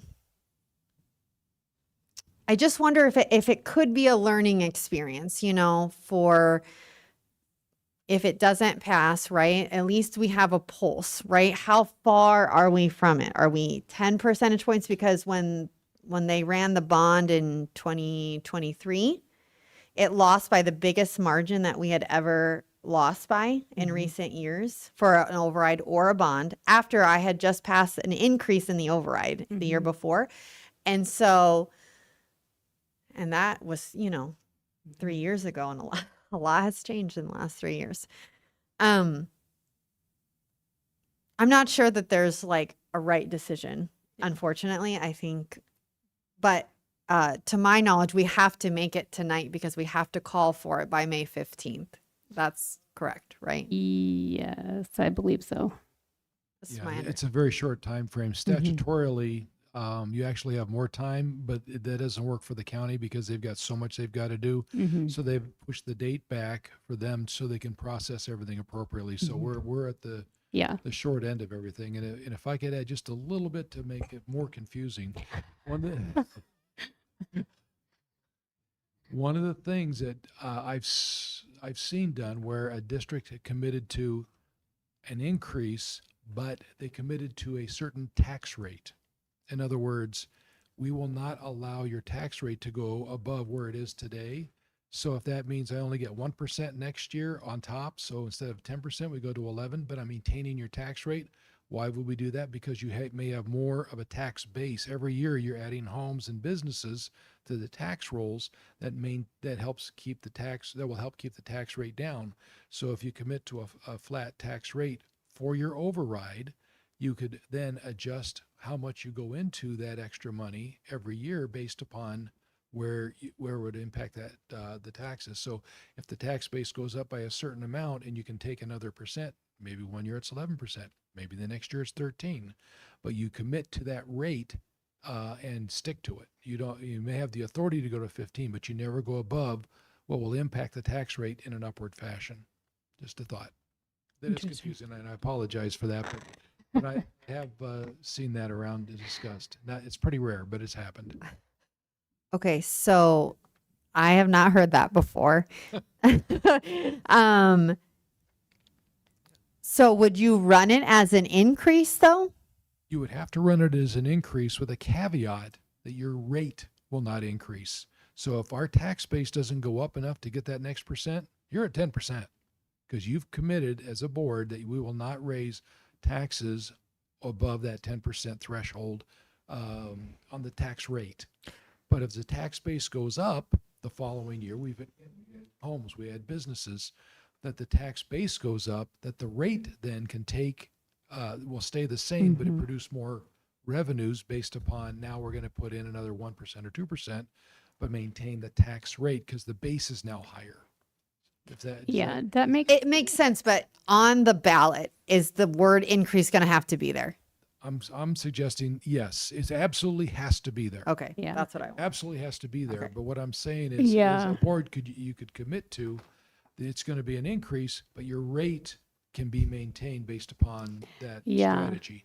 It's tough. It is. It's hard. It is confusing too. And I was just going to say, while it makes sense and we would be committing to not costing people more, essentially, explaining that to somebody and getting them to understand it seems like, trying to, no. It just, because people already are confused about the override and thinking that they're paying, this exorbitant amount of money when if you really look on your tax bill, it's like $60 a year for most houses in this district.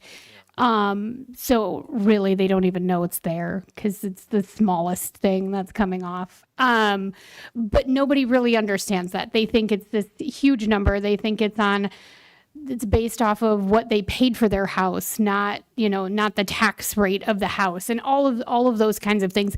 So then trying to then explain the tax rate is not going to change, but like the money could change for us, but not for you. I just feel like that's asking for more trouble, but that's just my thought.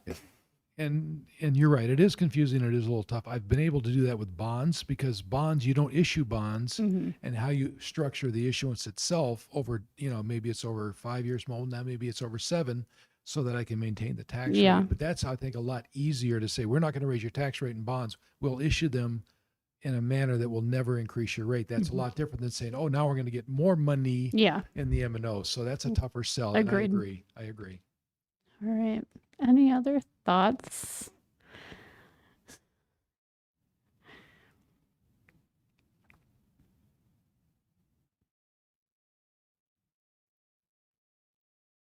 Is anybody ready to make a motion?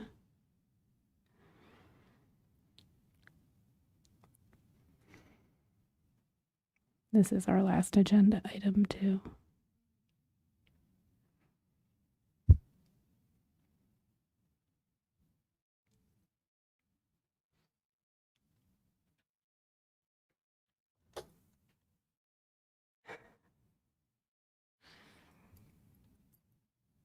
Did somebody?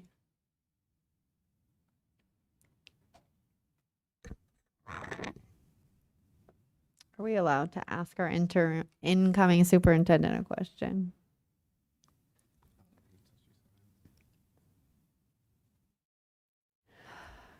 Yeah.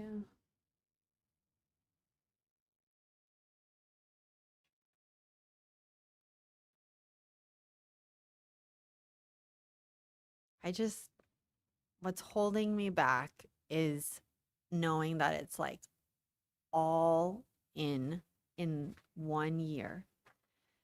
And that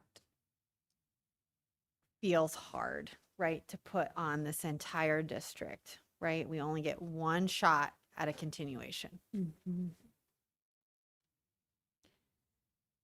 But it also gives, if we wait, it gives our superintendent an entire year to build those relationships. And hopefully it will look really different. And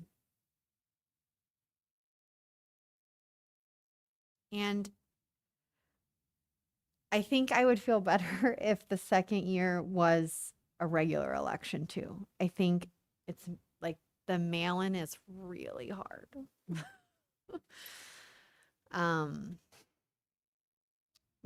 Since we're going to ask somebody, Mr. Haggerty, what's your feeling about the mail-in part of waiting till year 5 and it being a mail-in? I have done a lot of elections. Okay. And I agree that the mail-in is probably your single toughest one to do in an off year. You find more people going to the polls typically. Again, it's not true in every single district, but typically when they're going to the polls in a regular election, you get more of a base, not a base, but you get more of a spread in there of people coming out. And I think it increases your odds. So I've seen a lot of data thrown out there for districts statewide over the years, and it does look more favorable in an even numbered year. Now, some districts only go in presidential years because their base always votes that support school districts, and so they have a really big success rate. But again, I'm not familiar. You guys are much more familiar than I about this district. But generally speaking, even numbered years are the way to go because you get a lot more people out. The old rule is you'll never change a no vote, but that means you got to get out the yes vote. And how do you do that in a mail-in ballot year is very difficult. And, I'll just say, one of the things that the consultant always said to the PAC was that, you have to get the vote that you're going to get. So like you have to target your registered voters, and your registered voters are typically older voters. Like chasing a voter that's not even registered, is like doubling your work. And so when I think about that and a mail-in, that's what gives me a lot of pause. So because of that, I'm going to make a motion to adopt a resolution ordering and calling a special 10% budget override election to be held and for the district, and declaring the deadline for submitting arguments for and against the election to the Maricopa County School Superintendent as August 7th, 2026 at 5 p.m. President Schmidt, Yes. can you please repeat that? Yeah. Okay. So, okay. Okay. Sorry. Motion to adopt a resolution ordering and calling a special 10% budget override election Okay. to be held in and for the district, and declaring the deadline for submitting arguments for and against. Okay, hold on. I'm taking Oh, sorry. some of this out. District and declaring, hold on one moment. And declaring, The deadline for submitting arguments for and against the election Okay. to the Maricopa County School Superintendent okay, as August 7th, 2026 at 5:00 p.m. okay. President Schmidt, can I please repeat the motion? Yes, please. Motion to adopt a resolution ordering and calling a special 10% budget override election to be held in and for the district, and declaring the deadline for submitting arguments for and against the election to the Maricopa County School Superintendent as August 7, 2026 at 5 p.m. Yes, that sounds correct. Second. All right, we have a motion and a second. We can take our vote. Member Zimmerman? Aye. Member Cirincione? No. I am also an aye. Will show that it passed 2-1.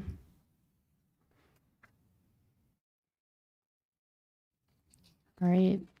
9.1, board comments or agenda topic requests. Ms. Schmidt. Yes. I'd like to see the administration bring back professional growth compensation, and what that number, bring us back a number to for those employees who have completed professional growth, because we froze that last year. I think it's just kind of a reminder to come back to stipends, and in particular stipends that were paid by Project Momentum, because we didn't approve all of them. Just again to, start looking at the SPED programming for the level D and the potentially level C, where we are with that. If we could just get a board update about, there was a discussion about tax credits going out, and there was like this whole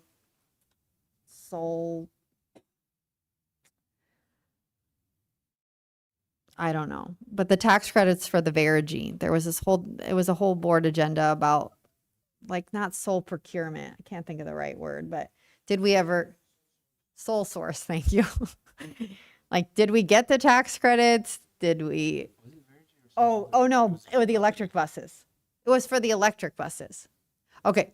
So anyway, if that could just be a board update, like whatever happened with any of it.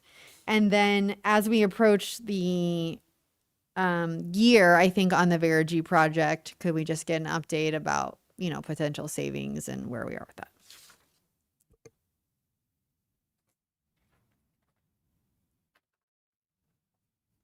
Just a reminder to put them on the spreadsheet. And also, just to comment that we are working our way through the things on the spreadsheet. There have been things that have been assigned out to different members of the district staff to try to get the information together to get it back for us. So things are being worked on, not ignored. They're just, we have to have somebody to do it. So that's where we are on those things that are already on that list. Any other update, anything? Okay. All right, moving on to 10.1, upcoming board meetings. We have a board meeting. Is that the right date? Because Monday is not June 11th. June 11th is a Thursday, I believe. So it should be Monday, June 8th for the board meeting. And then is Tuesday, July 14th correct? Okay, perfect. Okay, so Monday, June 8th, not Monday, June 11th, and then Tuesday, July 14th. And we can adjourn at 9:58. 2 minutes before 10 o'clock.